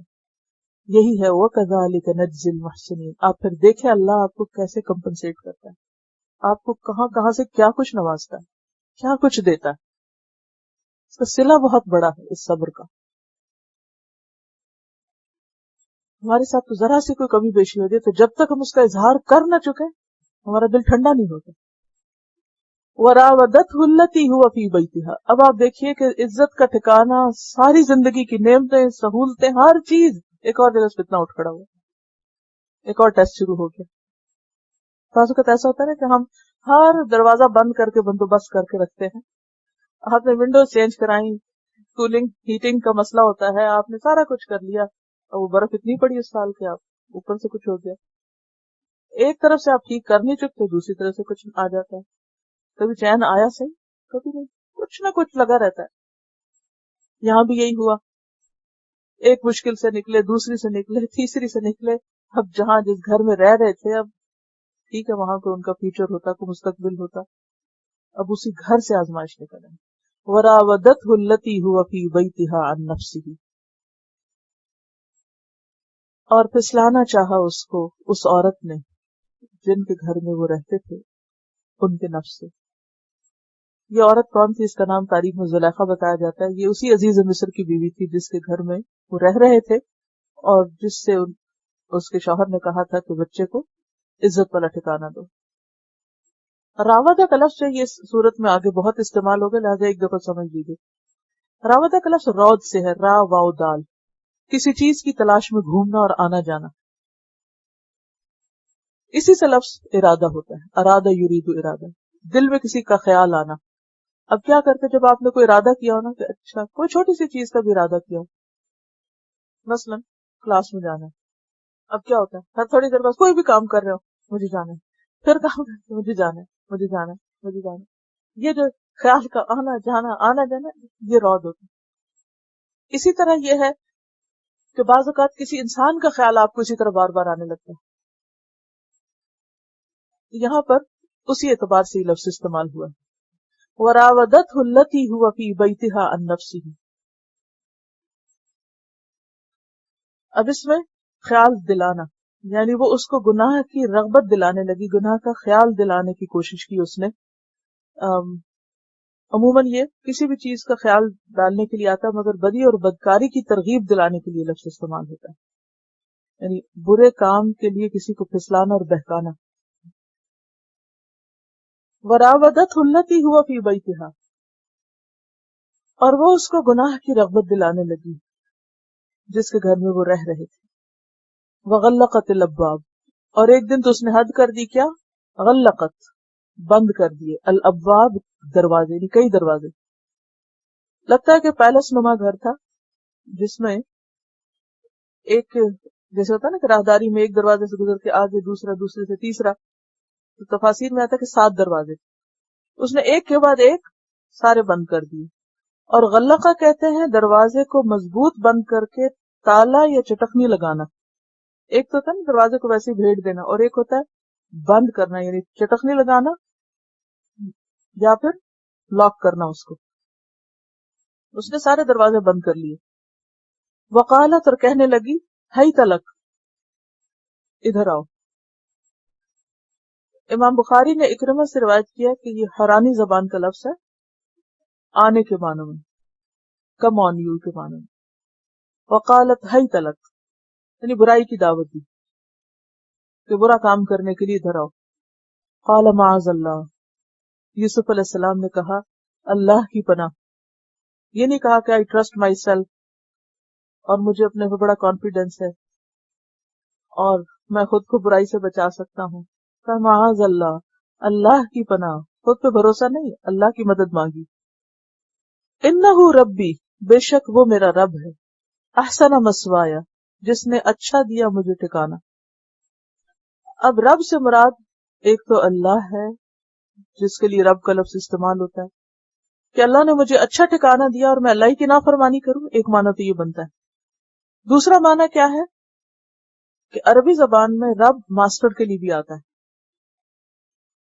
تو مائی ماسٹر مراد ہے یہاں عزیز مصر، کہ جس نے مجھے اچھا ٹھکانہ دیا، کیونکہ اس نے ہی کہا تھا نا اپنی بیوی کو اکرمی مسواہو، تو اس کی طرف وہ ریفر کر رہے ہیں کہ جس نے میرے ساتھ اتنا احسان کیا، مجھے اتنی عزت سے رکھا، میں اسی کے گھر میں ڈاکہ ڈالوں؟ یہ نہیں ہو سکتا. یہ بھی محسنین کی کوالٹی ہوتی ہے کہ وہ کسی کا احسان مانتے بھی ہیں. یعنی صرف احسان کرنا ہی ہے محسن ہونا نہیں، بلکہ کسی کا احسان ماننا بھی. بعض اوقات ایسا نا ایک شخص آپ کے ساتھ بھلائی پہ بھلائی کیا جاتا ہے اور آپ اس کا احسان مانتے ہی نہیں کہ اس نے آپ کے ساتھ کچھ اچھا کیا. تو یہاں پر کیا ہے کہ میرے مالک نے میرے ساتھ بہت اچھا سلوک کیا اور میں اس کے ساتھ خیانت نہیں کر سکتا. یعنی جس پلیٹ میں کھا رہا ہوں اسی میں سوراخ کروں. انہ لا یفلح الظالمون، بے شک بات یہ ہے کہ ظالم کبھی کامیاب نہیں ہوتے، ظالم فلاح نہیں پاتے. اگر میں برا کروں گا تو میں کامیاب نہیں ہو سکتا. یہ ہے علامت سکسیسفل پیپل، کامیاب لوگوں کی نشانی، صفت، کہ وہ کسی حال میں ظلم نہیں کرتے کسی پر، کسی کا حق نہیں مارتے، کسی کے ساتھ زیادتی نہیں کرتے. خواہ جس کام کی طرف لوگ بلا رہے ہیں بظاہر اس میں کوئی زیادتی نظر نہ آ رہی. اب اگر ایک عورت خود اپنی مرضی سے کسی کو غلط کام کی دعوت دے رہی ہے تو کوئی شخص جسٹیفائی بھی کر سکتا ہے کہ میرا تو اس میں قصور نہیں، مجھے تو انوائٹ کیا جا رہا ہے اس کام کے لیے، تو میں تو کسی کا دل خوش کرنے جا رہا ہوں. لیکن انہوں نے اس ظاہریت کی نظر سے نہیں دیکھا، اس کے پس پشت دیکھا، اس سے آگے دیکھا. اب یہ جو بات ہے نا کہ جیسے حدیث میں آتا ہے کہ کوئی مرد اور عورت تنہا نہ رہے کسی بھی جگہ پر، یہ کیوں کہا گیا؟ کیونکہ تیسرا شیطان ہوتا ہے ان کے ساتھ، اور پھر شیطان کیا کرتا ہے، بار بار دوسرے شخص کا خیال دل میں ڈالنے لگتا ہے. یہ جو میں نے راودہ کی بات کی نا، راودہ کیا ہوتا ہے؟ دل میں کسی کا خیال آنا اور بار بار آنا.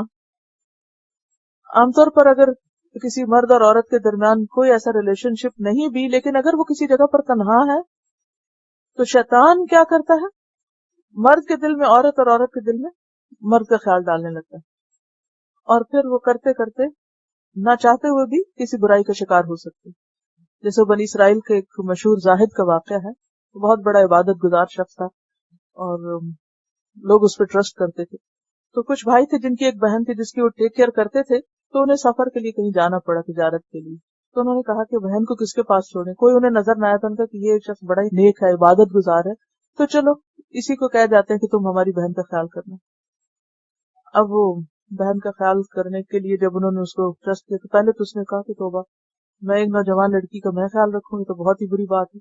لیکن ہوا یہ کہ آہستہ آہستہ کہ اچھا یہ بھی ایک نیکی کا کام ہے، اور پھر اس نے قبول کر لیا، اور قبول کر کے پھر ایک دن دروازے تک گیا، پھر اگلے دن اندر آ گیا، اور تیسرے دن اس سے آگے اور آگے، اور برائی کا ارتکاب کر لیا، اور پھر اس کے بعد یہ کہ اس لڑکی کو بچہ پیدا ہوا تو پھر اس کو مروا ڈالا۔ بہرحال ایک لمبی کہانی ہے، تو مقصد اس سے یہ ہے، ضروری نہیں کہ ہر مرد اور ہر عورت ہی برا ہو، لیکن چونکہ اس میں ایک فتنے کا اندیشہ ہے، اس لیے اسلام نے دروازہ پہلے سے بند کر دیا، جس کو کہتے ہیں سد ذریعہ۔ سد ذریعہ کا مطلب ہے کہ جس ذریعے سے خرابی ہوتی ہو ادھر ہی رکاوٹ ڈال دو تاکہ ہو ہی نہ۔ یعنی اس کا معنی یہ نہیں کہ ہر عورت اور مرد جو کہیں اکیلے ہوں گے وہ ضرور برا ہی کریں گے اور اسی درجے کی برائی کو جا پہنچیں گے اور ان پہ ٹرسٹ نہیں کر سکتے، یا وہ ضرور خراب لوگ ہیں یا ان کو شک کی نظر سے دیکھا جائے، نہیں۔ لیکن چونکہ ایسا بھی ہو سکتا ہے، اس لیے اپنے آپ کو انسان فتنے میں نہ ڈالے، ایسا رسک ہی نہ لے، ایسا کام ہی نہ کرے کہ جس سے انسان کا دین ایمان خراب ہو یا نقصان کو پہنچے، وہ راستہ ہی چھوڑ دے۔ کہتے ہیں نا کہ شک کے مواقع سے انسان کو بچنا چاہیے۔ قرآن پاک میں آتا ہے سورۃ بنی اسرائیل میں، وَلَا تَقْرَبُوا الزِّنَا، زنا کے قریب بھی نہ جاؤ، یہ نہیں کہا زنا نہ کرو، کہا قریب بھی نہ پھٹکو، اِنَّهُ كَانَ فَاحِشَةً وَسَاءَ سَبِيلًا، کیونکہ وہ فاحشہ بے حیائی کا کام اور بدترین راستہ ہے۔ اور قریب نہ جانے کا مطلب ہی یہی ہے کہ کوئی ایسا کام نہ کرو کہ جو انسان کو اس اصل مصیبت تک پہنچا دے، اس سے پہلے ہی رک جاؤ، کیونکہ انتہائی بدترین راستہ ہے، یہ بدترین عمل ہے، بدترین فعل ہے۔ بخاری کی روایت ہے، نبی صلی اللہ علیہ وسلم نے فرمایا کہ ایک رات میرے پاس دو فرشتے آئے، تو کہنے لگے اے محمد صلی اللہ علیہ وسلم ہمارے ساتھ چلو، تو میں ان کے ساتھ چل دیا، تو مجھے ایسی جگہ پر لے کر آئے کہ جہاں ایک بہت بڑا تنور آگ سے بھڑک رہا تھا۔ تنور دیکھا ہوگا جس میں روٹیاں لگتی ہیں، جیسے اوون ہوتا ہے، بہت بڑا اوون، فرنس کہہ لیں، جس سے لوگوں کی چیخوں کی آوازیں آ رہی تھی، یعنی اس تنور کے اندر لوگ بھرے ہوئے تھے۔ فقلت ما ھذا، میں نے کہا یہ کس کی آواز ہے؟ فقالوا لی انظر، انہوں نے کہا کہ اندر جھانکو، دیکھو۔ فنظرت، تو میں نے دیکھا، فاذا رجال ونساء، کہ اس میں کچھ مرد اور عورتیں ہیں، معلقون فی التنورۃ، اس تنور کے اندر لٹکے ہوئے ہیں، تأتیہم النار من اسفل منہ، آگ ان کے نیچے سے اوپر چڑھتی ہے، یعنی کہ گرم تو وہ ہے ہی لیکن نیچے سے شعلے اوپر کو جا رہے ہیں ان کے، یعنی اوپر سے وہ لٹکے ہوئے ہیں جیسے بالوں کے ساتھ یا کسی بھی چیز کے ساتھ، اور نیچے سے آگ ان پہ چڑھ رہی ہے۔ تو میں نے پوچھا یہ کون ہے؟ فقیل لی ہؤلاء الزنات، یہ زناکار لوگ ہیں، والزوانی، زناکار مرد اور عورتیں ہیں، یعذبون ہکذا الی یوم القیامہ، یہ قیامت تک اسی طرح عذاب دیے جاتے رہیں گے۔ تو ہو سکتا ہے کہ اس سے مراد برزخ کا عذاب ہے، کیونکہ قیامت تک یہی عذاب دیے جاتے رہیں، یعنی مرنے کے بعد وہ سزا شروع ہو جاتی ہے۔ جیسے آل فرعون کو پانی میں ڈبویا گیا تھا، لیکن قرآن کیا کہتا ہے؟ صبح شام آگ پر پیش کیے جاتے ہیں۔ تو اسی طرح زنا کا، اور یہ بخاری کی چونکہ روایت ہے اور صحیح کے درجے پر روایت ہے، تو ایسے زناکار لوگ جو انفیتھفل ہیں، جو انلیگل ریلیشن شپ رکھتے ہیں، ان کی سزا مرنے کے بعد ہی شروع ہو جاتی ہے، یعنی قیامت تو آئے گی سو آئے گی، جب تک بھی ان کو پنشمنٹ ملے گی۔ آپ دیکھیں کہ تھوڑی دیر کے لیے جب آپ اوون کھولتے ہیں، کچھ بیک کر رہے ہیں، اوون کھولتے ہیں تو ہاتھ کو بھی وہ بھاپ لگ جائے نا تو جل اٹھتا ہے، تو آپ گلوز وغیرہ پہن کے اندر ہاتھ ڈالتے ہیں کہ کہیں کوئی چیز ٹچ نہ کر جائے۔ کہاں یہ کہ انسان ایسی برائیوں کو برائی نہ سمجھے اور اس کی کئی جسٹیفیکیشن دے دے کہ یہ تو ماحول ہی ایسا ہے اور یہ تو فریڈم کی بات ہے، فریڈم آف چوائس ہے، اور یہ تنگ نظری ہے ایسی باتوں سے روکنا۔ لیکن ہمارا دین جو ہے وہ اس کی کوئی بھی کسی بھی قسم کی کوئی رخصت نہیں دیتا، اور پہلے سے ہی راستہ بند کرتا ہے کہ اس کے پاس نہیں آنا۔ تو بہرحال یوسف علیہ السلام کو اللہ تعالیٰ نے اپنی خاص پروٹیکشن میں رکھا ہوا تھا، اور انہوں نے بھی اللہ ہی کی پروٹیکشن مانگی، تو اللہ تعالیٰ نے ان کو اس برائی سے بچا لیا۔ وَلَقَدْ هَمَّتْ بِهِ، اور البتہ تحقیق اس عورت نے ان کا ارادہ کر لیا تھا کہ انہیں ضرور برا کام کروا کے چھوڑے۔ ہم اس ارادے کو کہتے ہیں جو دل میں ہو، اسی طرح پگھلا دینے والے غم کو بھی ہم کہتے ہیں. دل میں آنے والے خیالات کی طرف اشارہ ہے. یعنی اس عورت کے دل میں اس برائی کا یا یوسف علیہ السلام کے ساتھ برا کام کرنے کا ارادہ پختہ ہو چکا تھا. وَلَقَدْ هَمَّتْ بِهِ وَهَمَّ بِهَا لَوْلَا أَن رَأَىٰ بُرْهَانَ رَبِّهِ. اور وہ بھی اس کا ارادہ کر لیتے اگر اپنے رب کی برہان نہ دیکھتے. کیونکہ کسی بھی مرد کے لیے عورت سے بڑا کوئی فتنہ نہیں. نبی صلی اللہ علیہ وسلم نے فرمایا کہ ما ترکت فتنة اضر علی الرجال من النساء. میں نے اپنے بعد کوئی فتنہ مردوں کے لیے عورتوں سے بڑھ کر نہیں پایا. عورت نے تو ارادہ کر لیا تھا وہ بھی کر لیتے اگر اپنے رب کی برہان نہ دیکھتے. اب یہ برہان کیا چیز ہے؟ برہان کا لفظی معنی ہوتا ہے نور، واضح دلیل. اب وہ کیا تھا؟ بعض نے کہا کہ انہوں نے کسی فرشتے کو دیکھا، کسی نے کہا اپنے باپ کا چہرہ دیکھا تو انہیں خیال آ گیا میں کس کا بیٹا ہوں، میں کیا کرنے جا رہا ہوں. لیکن حقیقت اللہ ہی جانتا ہے کہ وہ کوئی چیز تھی ایسی کہ جسے دیکھ کر ان کے دل میں اللہ کا خوف پیدا ہوا اور انہوں نے اس طرح کا کوئی ارادہ کیا ہی نہیں. پھر اللہ نے ان کو پوری طرح بچا لیا کیونکہ پیغمبر معصوم ہوتے ہیں. وَلَقَدْ هَمَّتْ بِهِ وَهَمَّ بِهَا لَوْلَا أَن رَأَىٰ بُرْهَانَ رَبِّهِ.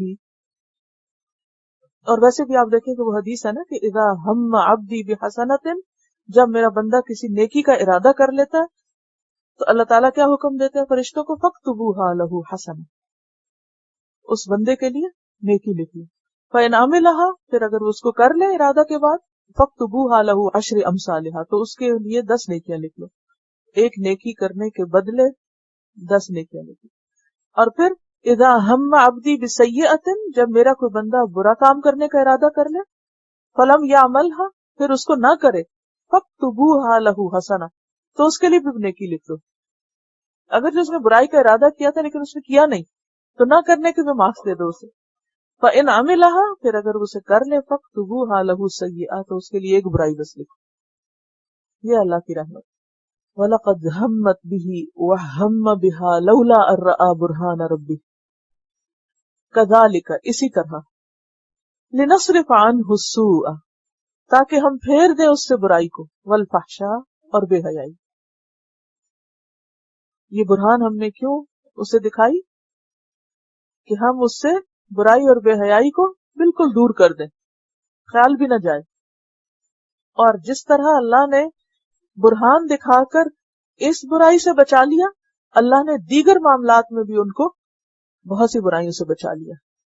کیونکہ آپ دیکھیں کہ عموماً جو حکومت کے عہدیدار ہوتے ہیں، جن لوگوں کے پاس وسائل زیادہ ہوتے ہیں یا جن لوگوں کے پاس فیسلٹیز زیادہ ہوتی ہیں، ان کے یہاں کرپشن بھی زیادہ ہوتی ہے، کرپشن کے مواقع بھی زیادہ ہوتے ہیں، ظلم کے مواقع بھی زیادہ ہوتے ہیں.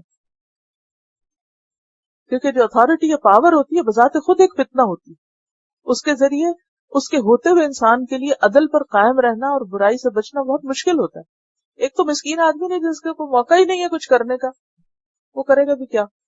مجبور ہے، کچھ نہیں کر سکتا. لیکن ایک شخص جس کے پاس مواقع ہے اور پھر وہ روک کے رکھتا ہے اپنے آپ کو، وہ بہت بڑی بات ہوتی ہے. تو یوسف علیہ السلام ایک ایسی جگہ پر ہے جہاں ہر طرف دنیا کی فراوانی، ہر نعمت ہے، برائی کے مواقع عام ہے، کچھ بھی کر سکتے ہیں، لیکن ہر چیز سے بچ کے رہے. اور یہ اللہ کی خاص عنایت تھی ان پر. كَذَلِكَ لِنَصْرِفَ عَنْهُ السُّوءَ وَالْفَحْشَاءَ إِنَّهُ مِنْ عِبَادِنَا الْمُخْلَصِينَ، بے شک وہ ہمارے چنے ہوئے بندوں میں سے مخلص. اگر اللہ کسی کو ایسی چیزوں سے بچا لیتا ہے تو دراصل وہ اللہ کا چنا ہوا بندہ ہے، منتخب بندہ ہے، نیکوکار بندہ ہے. اللہ نے اس سے کوئی بہترین کام لینا ہے. اب دیکھیں کہ ہر انسان کی زندگی میں ایسے مراحل آتے ہیں کہ جہاں یا تو انسان پھسل کے گڑھے میں جا گرتا ہے اور یا پھر انسان اللہ کے فضل سے بچ نکلتا ہے. اور جب انسان بچ نکلتا ہے نا تو وہ ایک درجہ اوپر چلا جاتا ہے، اللہ کے قریب ہو جاتا ہے. یہ بہت بڑی عنایت ہوتی ہے اللہ. اب دیکھیے کہ ان کی جو اہم ترین کوالٹی ہے نا صبر ہے. تو بعض اوقات رنج اور غم پہنچنے پر صبر کرنا ہے اور بعض اوقات برائی کے کھلے مواقع دیکھ کر صبر کرنا ہے. تو یہاں کس قسم کا صبر ہو رہا ہے؟ برائی کے مواقع، اٹریکشن ہوتے ہوئے اپنے آپ کو اس سے روک لینا. اسی لیے آپ دیکھیں کہ ایسے شخص کی جزا کتنی بڑی، جس کے سامنے برائی کا موقع ہو اور پھر وہ اپنے آپ کو روک لے. جہاد بالنفس ہے نا یہ. بس طبق الباب، اور وہ دونوں دروازے کی طرف دوڑے. دونوں کون؟ یوسف علیہ السلام اور زلیخا. یوسف علیہ السلام تو جان بچانے کے لیے دوڑے، اس برائی سے دوڑے، اور زلیخا یوسف علیہ السلام کو پکڑنے کے لیے دوڑی کہ یہ تو میری بات نہیں مان رہے.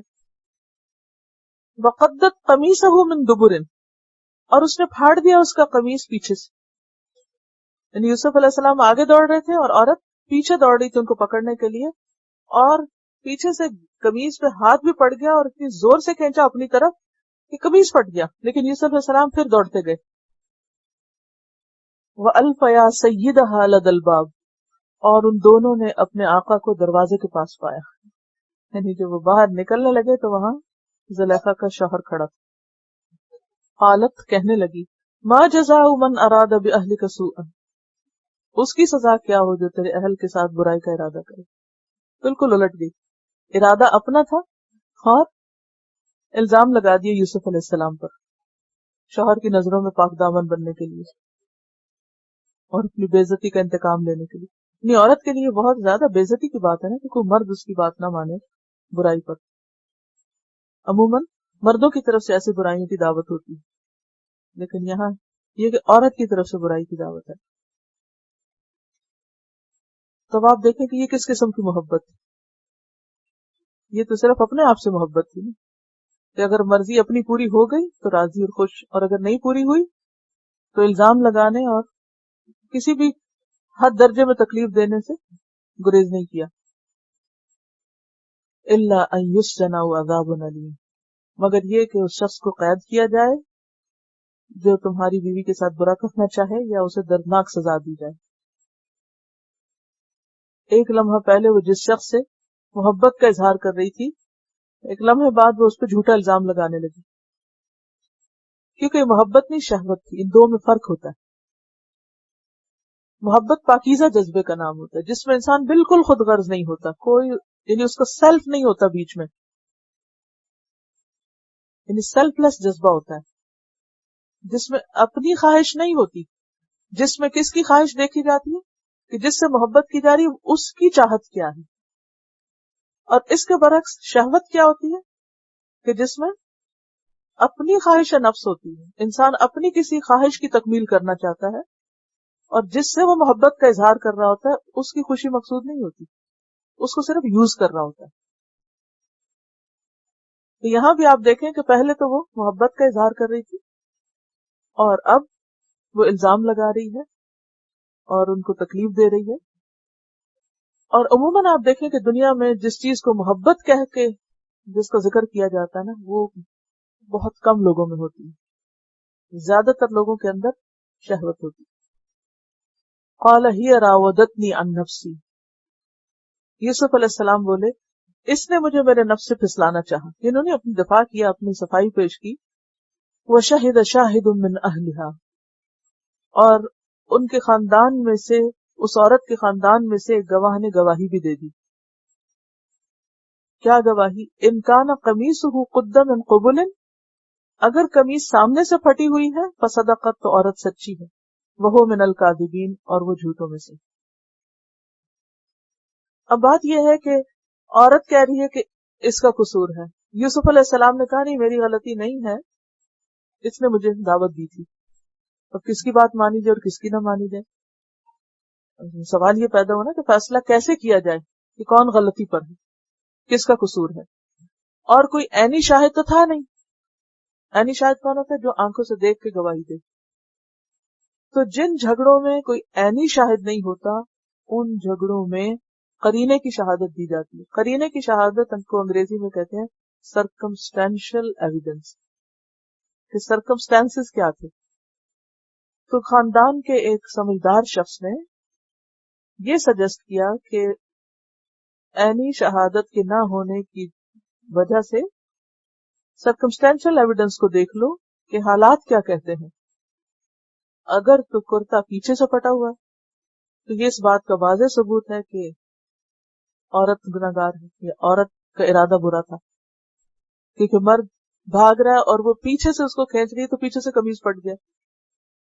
اور اگر وائس ورثا ہے، سامنے سے پھٹا ہوا ہے، تو اس کا کیا مطلب ہے کہ عورت اپنے آپ کا دفاع کرنے کے لیے اس کو نوچ رہی ہے اور اس کا قمیض پھاڑ دیا اس نے. اور بات بہت درست تھی. وَإِنْ كَانَ قَمِيصُهُ قُدَّ مِنْ دُبُرٍ، اور اگر ہے قمیض پھٹی ہوئی پیچھے سے، فَكَذَبَتْ وَهُوَ مِنَ الصَّادِقِينَ، تو عورت جھوٹی ہے اور وہ سچوں سے، کیونکہ عورت نے پیچھے سے آپ کو پکڑنا چاہا اور کھینچنے کے لیے پیچھے سے آپ کی قمیض کو پکڑا، جس کی وجہ سے قمیض پھٹ گئی. فَلَمَّا رَأَىٰ قَمِيصَهُ قُدَّ مِنْ دُبُرٍ، پھر جب اس نے دیکھا کہ قمیض پیچھے سے پھٹی ہوئی ہے، قَالَ إِنَّهُ مِنْ كَيْدِكُنْ، تو بولا کہ یہ تم عورتوں کی چالیں ہیں. کس نے کہا؟ عزیز مصر نے، کہ تم نے بےہودہ الزام لگا کر ان کی عزت کو داغدار کرنا چاہا ہے. ان کیدکن عظیم، بے شک تمہاری چالیں بہت زبردست ہوتی ہیں، مردوں کو سمجھ نہیں آتی اور وہ ان کا شکار ہو جاتے ہیں. عزیز مصر کا کلام، بعض لوگ کہتے ہیں کہ یہ اللہ تعالیٰ نے فرمایا ہے اور یہ عورتوں پہ بہت الزام ہے اور یہ عورتوں کو بدنام کیا گیا ہے. اگر کانٹیکسٹ میں آپ دیکھیں تو بیسیکلی کس کا قول نقل ہو رہا ہے؟ عزیز مصر کا.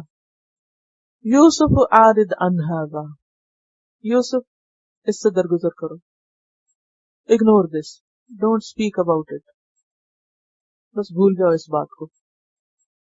لگتا ہے کہ بہت ہی نرم طبیعت کا آدمی تھا، اگر کوئی اور ہوتا تو شاید بیوی کو قتل کر دیتا، لیکن وہ کیا کہتا ہے کہ یوسف تم اس کو اگنور کر دو، واستغفری لذنبک، اور بیوی کو کہتا ہے کہ تم اپنے گناہ کی معافی مانگو، اپنی غلطی کا اعتراف کرو. انکی کنتی من الخاطئین، اور کلیئرلی کہہ دیا کہ تم ہی خطا کاروں میں سے، غلطی تمہاری ہے. آپ دیکھیے کہ بعض اوقات بڑی بڑی غلطیاں ہو جاتی ہیں ایک ہی خاندان میں، ایک ہی گھر میں رہنے والے، ایک ہی علاقے میں رہنے والے لوگوں کے بیچ میں. اور بعض اوقات انسان کے پاس کوئی ایسا قانون یا کوئی ایسے حالات نہیں ہوتے کہ جس میں انسان پوری طرح کسی سے انتقام لے سکے یا کوئی حل ہو اس مسئلے کا. تو پھر منیمم حل کیا ہوتا ہے؟ اگنور کرنا، کہ اس معاملے کو جانے دو، فی الحال کچھ ہو نہیں سکتا. اور دیکھیں گھر کے اندر ایک معاملہ ہوا تھا نا. اب عزیز مصر اس پوزیشن میں نہیں تھا، کیونکہ ظاہر ہے کہ وہ اس کی ایک پوسٹ ایسی تھی، ایک مقام ایسا تھا کہ وہ اس معاملے کو گھر سے نکال کے کسی کورٹ میں لے جاتے. وہ اگر خود اپنی بیوی کے خلاف بات کرتا تو مشکل میں تھا، نہیں کرتا تو مشکل میں، یوسف کو گھر سے نکال دیتے تو مشکل، اندر رکھتے تو مشکل میں. تو وہ دونوں کے بیچ میں کیا کہتے ہیں؟ تم تو اس کو اگنور کر دو اور تم اپنی اصلاح کر لو. لیکن ایسی باتیں کب چھپتی؟ کہتے ہیں عشق اور مشک چھپائے نہیں چھپتے. باتیں پھیل گئی. وقال نسوة فی المدینہ، عورتوں میں ریومرز پھیل گئے. شہر کی عورتیں کہنے لگی امراۃ العزیز تراود فتاها عن نفسه، عزیز کی بیوی اپنے نوجوان غلام کو اس کے نفس سے پھسلا رہی ہے، یعنی اس کو اپنی طرف مائل کر رہی ہے، اس کو اٹریکٹ کر رہی ہے. قد شغفها حبا، محبت نے اس کو دیوانہ کر رکھا ہے. شغفها، فریفتہ کر رکھا ہے، یا اس غلام نے اس کو فریفتہ کر رکھا، یعنی وہ عورت اس لڑکے کی وجہ سے دیوانی ہو گئی ہے. شغفت القلب اصل میں کہتے ہیں دل کے اندرونی حصے کو، شغاف کہتے ہیں دل کا غلاف، اور ایسی محبت جو دل کے اندرونی حصے تک سرایت کر چکی ہو، یہ محبت میں دیوانہ ہونا. انا لنراها فی ضلال مبین، ہم اس عورت کو کھلی غلطی میں دیکھتے ہیں، یہ قصوروار ہے. اب آپ دیکھیے کہ بات تو ہر جگہ پھیلی ہوگی، لیکن خصوصاً عورتوں نے اس کو موضوع گفتگو کیوں بنایا ہے؟ ایک عام کرینے کی بات ہے کہ عورتوں کی عادت ہوتی ہے عموماً ایسی باتوں میں بہت دلچسپی لیتی، وقت بھی شاید زیادہ ہوتا ہے یا انٹرسٹ کی بات بھی ہوتی.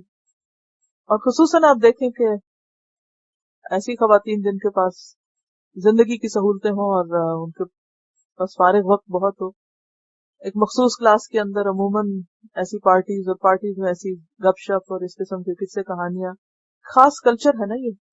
اور یہ صرف اس دور کا، یعنی تقریباً 4000 سال پہلے کا کلچر نہیں ہے، آج کا کلچر بھی ویسا ہی ہے. یہ جاہلیت اس دور کی نہیں، یہ چلتی چلی آ رہی ہے. تو وہ ویسے دوست تھی زلیخا کی، لیکن اسی کے خلاف باتیں کریں. انسان ہمیشہ انسان ہی رہا ہے. اس میں آپ دیکھیے بنیادی طور پر جو سمجھ میں آتی ہے بات کی، بعض اوقات آپ ایک خاص کلاس میں اٹھتے بیٹھتے ہیں، ان کے ساتھ آپ کے تعلقات بھی ہوتے ہیں، لیکن اس کو کوئی خدا خوفی نہیں ہوتی، بس یہ کہ اپنے سٹیٹس کی وجہ سے آپ ایک مخصوص کلاس کے ساتھ انٹریکٹ کرتے ہیں، کیونکہ آپ کو اپنے سٹیٹس کا خیال رکھنا ہوتا ہے، اور آپ کو انہی کے ساتھ ہی آپ کا جینا مرنا، کھانا پینا، شادی بیاہ، ایک مخصوص سرکل ہوتا ہے. ہر ایک کا ایک مخصوص سوشل سرکل ہوتا ہے نا. تو جو ان کا مخصوص سوشل سرکل تھا، اس میں جو آپس کا تعلق ہے وہ اخلاص پر مبنی نہیں تھا. اور عموماً جو محبت یا جو تعلق دنیا کی وجہ سے ہوتا ہے، مال کی وجہ سے ہوتا ہے، یا کسی خاص عہدے کی وجہ سے ہوتا ہے، اس میں یہ مشکل پائی جاتی ہے. اس میں عموماً لوگ ایک دوسرے کے حقیقی یا سچے خیر خواہ نہیں ہوتے، ڈبل فیس رکھتے ہیں. ظاہر کچھ ہوتے ہیں، پیچھے سے کچھ اور ہوتے ہیں. جب آپ کو ویلکم کریں گے، آپ کو کسی دعوت پر بلائیں گے، تو بالکل ایک ایکسٹرا قسم کی محبت کا اظہار کریں گے، جس میں بہت سپرفیشل قسم کی، جس کی حقیقت کچھ نہیں. اور جب آپ رخصت ہوں گے تو پیچھے سے آپ کی خوب خوب برائیاں کرنی شروع کر دیں گے کہ کپڑے کیسے تھے، میک اپ کیسا تھا، فلاں بات کیسے کی، فلاں کیسے کی.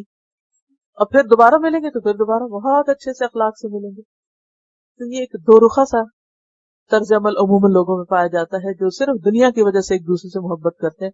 یہ جو دنیاوی دوستیاں ہوتی ہیں، اس کو بھی یہاں ایکسپوز کیا جا رہا ہے کہ وہ زلیخا ہی کے خلاف بولنے لگی. فلما سمعت بمکرہن، پھر جب اس نے ان عورتوں کی باتیں سنی، مکارانہ، طنز اور غیبت، ارسلت الیہن، تو ان کو بلا لیا، انوائٹ کیا، ایک پارٹی تھرو کی.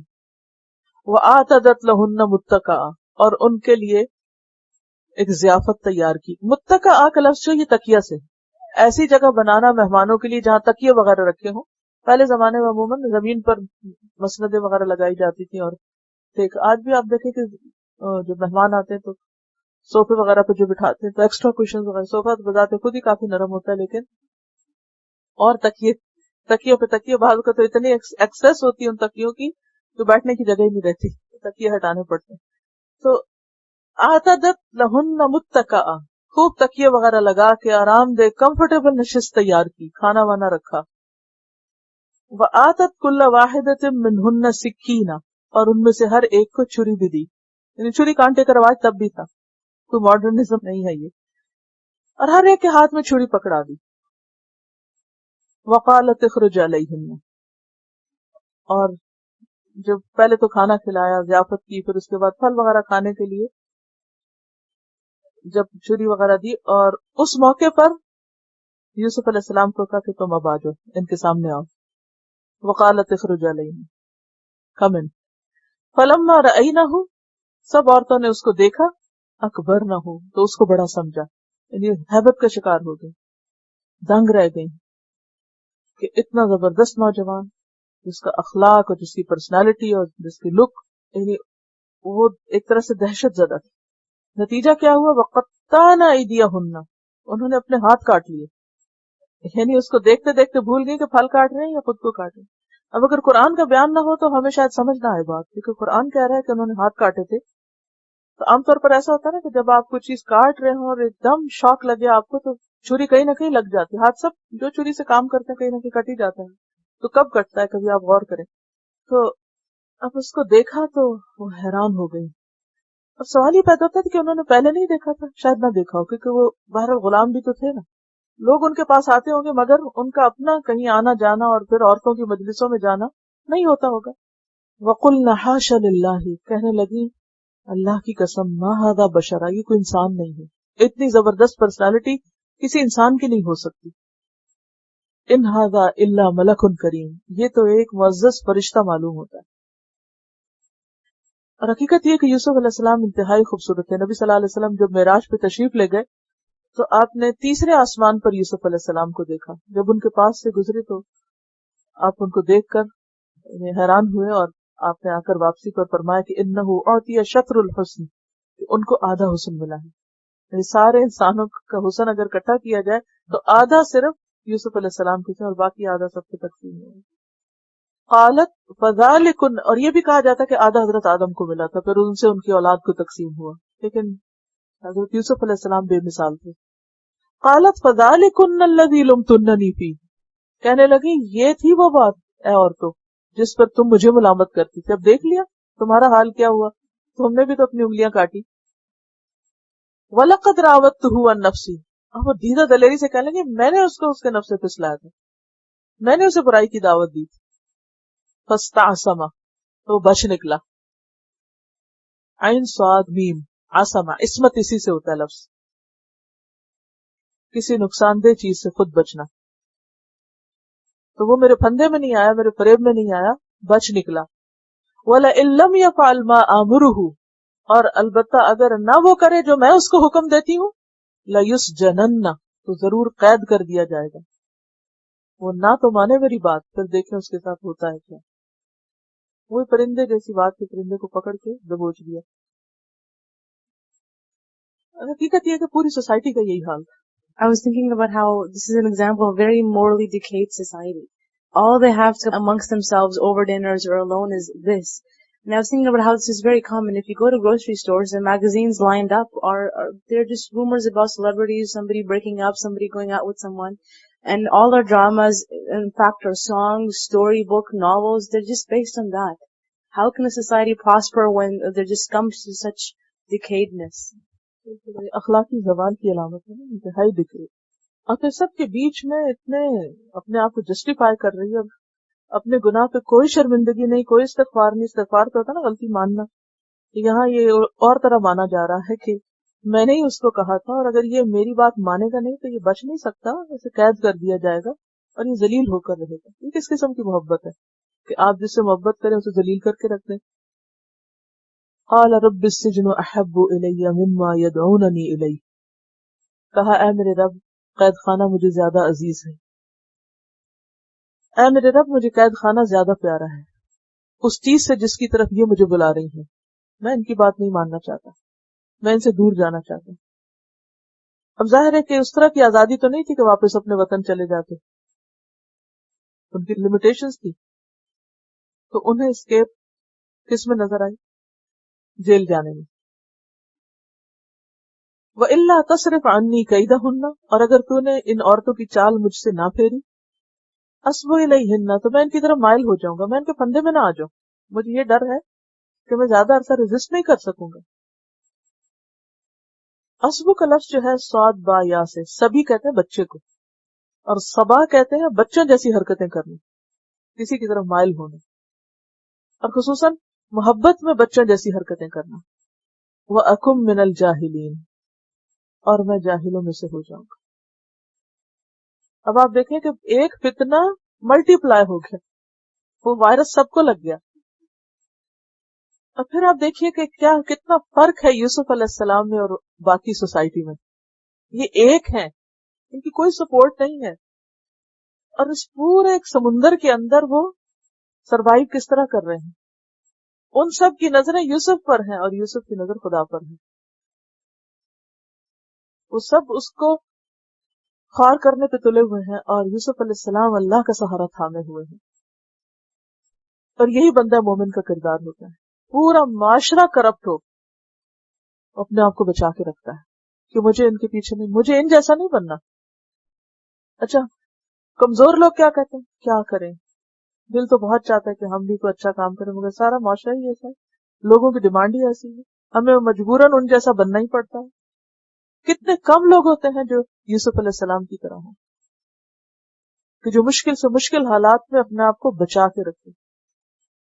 ایسی عزت و عصمت تو عورتوں کے اندر بھی نہیں ہوتی جس طرح یوسف علیہ السلام کے اندر ہے، جبکہ ان کے پاس ہر طرح کا علم، حکمت، سمجھ، جسمانی طاقت، خوبصورتی، ہر چیز ان کو ملی ہوئی. فاستجاب لہ ربہ، تو ان کے رب نے ان کی بات سن لی، دعا قبول کر لی. فصرف عنہ کیدہن، اور ان کی چالیں اس سے پھیر دی، ہٹا دی. انہ هو السمیع العلیم، بے شک وہ سننے والا جاننے والا ہے. کیونکہ انہوں نے برائی کی دعوت رد کر کے قید کو ترجیح دی. چونکہ یہ ایک بہت بڑا اخلاق ہے، بہت عظیم بات ہے، اس لیے اس کا اجر بھی بہت بڑا ہے. بخاری اور مسلم کی روایت ہے، نبی صلی اللہ علیہ وسلم نے فرمایا 7 قسم کے لوگ ایسے ہیں جن کو اللہ اس دن اپنے سائے میں جگہ دے گا جب کوئی اور سایہ نہ ہوگا. ہر طرف دھوپ ہی دھوپ ہوگی کہ سورج بہت قریب آ جائے گا. ابھی آپ دیکھیں ملینز آف مائلز دور ہے سورج، اور ہمارا کیا حال ہوتا ہے گرمی سے. کہاں یہ کہ وہ بالکل قریب آ جائے، 2 نیزے برابر. تو اس دھوپ اور گرمی میں اس طویل ترین دن کچھ لوگ عرش کے سائے تلے ہوں گے. وہ کون ہیں؟ نمبر 1 عادل حاکم، ایسا جج جو عدل کرنے والا، انصاف کرنے والا ہو. نمبر 2 وہ نوجوان جس کی جوانی اللہ کی عبادت میں گزری. جوانی میں اللہ کی عبادت کرنا. بعض اوقات بچوں کو کہتے ہیں نا کہ اب تم اچھے کام کرو، تو وہ کہتے ہیں آپ نے خود تو یہ اور یہ غلط کام کیے، ہمیں ابھی سے ہی آپ کہتے ہیں کہ آپ اچھے بنو، ہم بھی اپنے وقت پہ اچھے بن جائیں گے. نہیں، جتنا ارلی ہو اتنا ہی اچھا ہے. تو جوانی کی عبادت بہترین عبادت ہوتی ہے. بڑھاپے میں تو سب نمازیں پڑھنے ہی لگتے ہیں اللہ ماشاء اللہ. نمبر 3 جس کا دل مسجد سے معلق ہو، جب اس سے نکلے حتیٰ کہ واپس اس میں چلا گیا، یعنی اس کا دل اٹکا ہوا ہو مسجدوں سے محبت کرنے والے. ایسے لوگ بھی کتنے ہیں کہ جن کو مسجدوں سے پیار ہو اور وہ مسجد سے آنے کے بعد پھر اس انتظار میں پھر کب جائیں گے. جیسے کوئی پسندیدہ ترین جگہ ہوتی ہے نا کہ آپ کہیں اس میں گھوم کر آتے ہیں، تو جیسے کسی اچھے خوبصورت پارک میں جاتے ہیں تو نکلتے ہیں تو پھر ایک اچھی نظر ڈالتے ہیں، تو پھر کب آئیں گے یہاں، پھر آئیں گے. ایک دوسرے سے کہہ رہے تھے پھر آئیں گے، نیکسٹ ویک بھی آئیں گے، نیکسٹ منتھ آئیں گے، پھر آئیں گے. تو انہیں ایسی محبت جنت کے باغوں سے ہوتی ہے. مسجدیں جو جنت کے باغ ہوتے ہیں ایک حدیث کے مطابق. نمبر 4 2 لوگ جو اللہ کے لیے باہم محبت کرتے ہیں، اسی کے لیے جمع ہوتے ہیں، اکٹھے ہوتے ہیں، اسی کے لیے جدا ہوتے ہیں. جو لوگ اللہ کے لیے ایک دوسرے سے پیار کرتے ہیں، اللہ کے لیے اکٹھے ہوتے ہیں، یعنی اللہ کے ذکر کے لیے، اللہ کی محبت کی خاطر، اللہ کو خوش کرنے کے لیے مل بیٹھتے ہیں، اپنے نفس کے لیے نہیں. اور اللہ کے لیے الگ ہوتے ہیں، یعنی اللہ ہی کا حکم ہوتا ہے اور اللہ ہی کی کسی عبادت اور کسی کام میں وہ ایک دوسرے کو چھوڑ کے جاتے ہیں. خیر کے لیے اکٹھے ہوتے ہیں، خیر کے لیے الگ ہوتے ہیں. 5واں وہ شخص جو چھپا کے صدقہ کرے کہ اس کے بائیں ہاتھ کو یہ نہ پتا ہو کہ دائیں نے کیا خرچ کیا، اتنا چھپا ہو. نمبر 6 وہ جسے کوئی صاحب منصب و جمال اس نے برائی کی دعوت دی تو اس نے کہا انی اخاف اللہ، میں اللہ سے ڈرتا ہوں. اور نمبر 7 وہ شخص جس نے تنہائی میں اللہ کو یاد کیا اور اس کی آنکھیں اشک بار ہو گئی، رو پڑا، اللہ کی محبت میں رو پڑا، اللہ کو یاد کر کے رو پڑا. ثم بدا لهم من بعد ما رأوا الآیات لَيَسْجُنُنَّهُ حَتَّى حِینٍ، پھر ان کے لیے اس کے بعد کہ انہوں نے نشانیاں دیکھ لی، یہ ظاہر ہوا، انہیں معلوم ہوا کہ اسے ایک وقت تک قید خانے میں بھیج دیں. یوسف نے تو خود دعا مانگی اور جو ان کی کیبنٹ تھی ان تک یہ معاملہ پہنچا، اور شہر میں جو کرپشن پھیلی ہوئی تھی. جب اس مسئلے کا کوئی حل ہونا چاہیے، اب ایک گھر نہیں سارے گھر متاثر ہو گئے ہیں، تو کوئی نہ کوئی سولوشن ہونا چاہیے. پہلے تو اس نے کہا تھا کہ اگنور کرو، لیکن اب معاملہ صرف اگنور کرنے سے بھی نہیں ہے، اب تو اس کو کچھ بندوبست کرنا ہوگا. تو اس کے باوجود کہ انہیں پتہ چل گیا کہ عورتیں ہماری ہی کرپٹ ہیں، غلطی ہماری ہی ہے، خرابی ہمارے اندر ہے، لیکن اس کا حل اس کے سوا کوئی نہیں کہ یوسف کو قید کر دیا جائے، ایک وقت تک انہیں ایکسکلوڈ کر دیا جائے اور مدت نہیں بتائے، حتیٰ ہی ایک وقت تک. عام طور پہ کیا ہوتا ہے جب کسی کو جیل میں بھیجا جاتا ہے تو اس کی کوئی لمٹ بتائی جاتی ہے نا کہ لائف سینٹنس ہے یا 2 سال کے لیے، 4 سال کے لیے. ہر مجرم کے ساتھ ایسا ہی ہوتا ہے. اور وہ تو مجرم بھی نہیں تھے، ان کی تو غلطی بھی نہیں تھی. اور پھر بھی یہ نہیں بتایا گیا کہ کتنا عرصہ رکھیں گے، بس ٹھیک ہے ابھی تم جیل جاؤ، کیونکہ انہیں اسی میں مصلحت نظر آئی کہ ایک مدت تک جیل میں بھیج دیں۔ اور یہ فیصلہ انہوں نے نشانیاں، کون سی نشانیاں؟ یوسف علیہ السلام کی پاکیزگی کی اور ان کے حق پر ہونے کی دیکھنے کے باوجود کیا، اور انہیں یہ اچھی طرح پتا تھا کہ یوسف علیہ السلام کا کوئی قصور نہیں اور وہ بالکل پاک ہے اس معاملے میں، لیکن اس کے باوجود انہی کو سزا ملی۔ تو بات یہ ہے کہ بعض اوقات انسان کا کوئی قصور نہیں ہوتا، اس کی کوئی غلطی نہیں ہوتی، لیکن سم ہاؤ اس پہ الزام تراشی ہو جاتی ہے اور لوگ بھی سمجھنے لگتے ہیں ہاں یہی قصوروار ہے۔ بعض اوقات آپ کی نیکی آپ کا قصور بن جاتی ہے، آپ کسی کے ساتھ احسان کرتے ہیں، وہ اسی کو الٹا کر دیتا ہے۔ تو دنیا میں ہر چیز پاسبل ہے، لیکن انسان کو ایک چیز نہیں چھوڑنی چاہیے اور وہ اللہ پہ بھروسہ اور حق کا ساتھ اور سچی بات اور درست رویہ، درست طریقہ، چاہے حالات موافق ہو چاہے نہیں۔ ہم بہت جلدی دل چھوٹا کر کے کہتے کیا فائدہ ہوا مجھے نیکی کرنے کا، اور ایک دوسرے کو بتانے دے کیا ملا تمہیں اتنا نیک پاک بننے سے، جیل ہی ملی نا، اور کیا ملا، اس دنیا میں حال ہے کوئی نیکی کرنے کا، ایسے ایسے تانے دینے کے لگتے ہیں۔ نہیں، کچھ بھی ہو، چاہے نیکی کرنے کا بدلہ نیکی کی بجائے، اچھائی کی بجائے الزام تراشی یا سزا کی شکل میں ملے، تب بھی انسان نیکی کرنا نہ بھولے، وہ اپنے اخلاق، اصول اور کردار پہ، اچھے کردار پہ قائم ہے۔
الحمدللہ رب العالمین. سبحانک اللہم و بحمدک نشہد ان لا الہ الا انت نستغفرک و نتوب الیک. السلام علیکم و رحمۃ اللہ وبرکاتہ.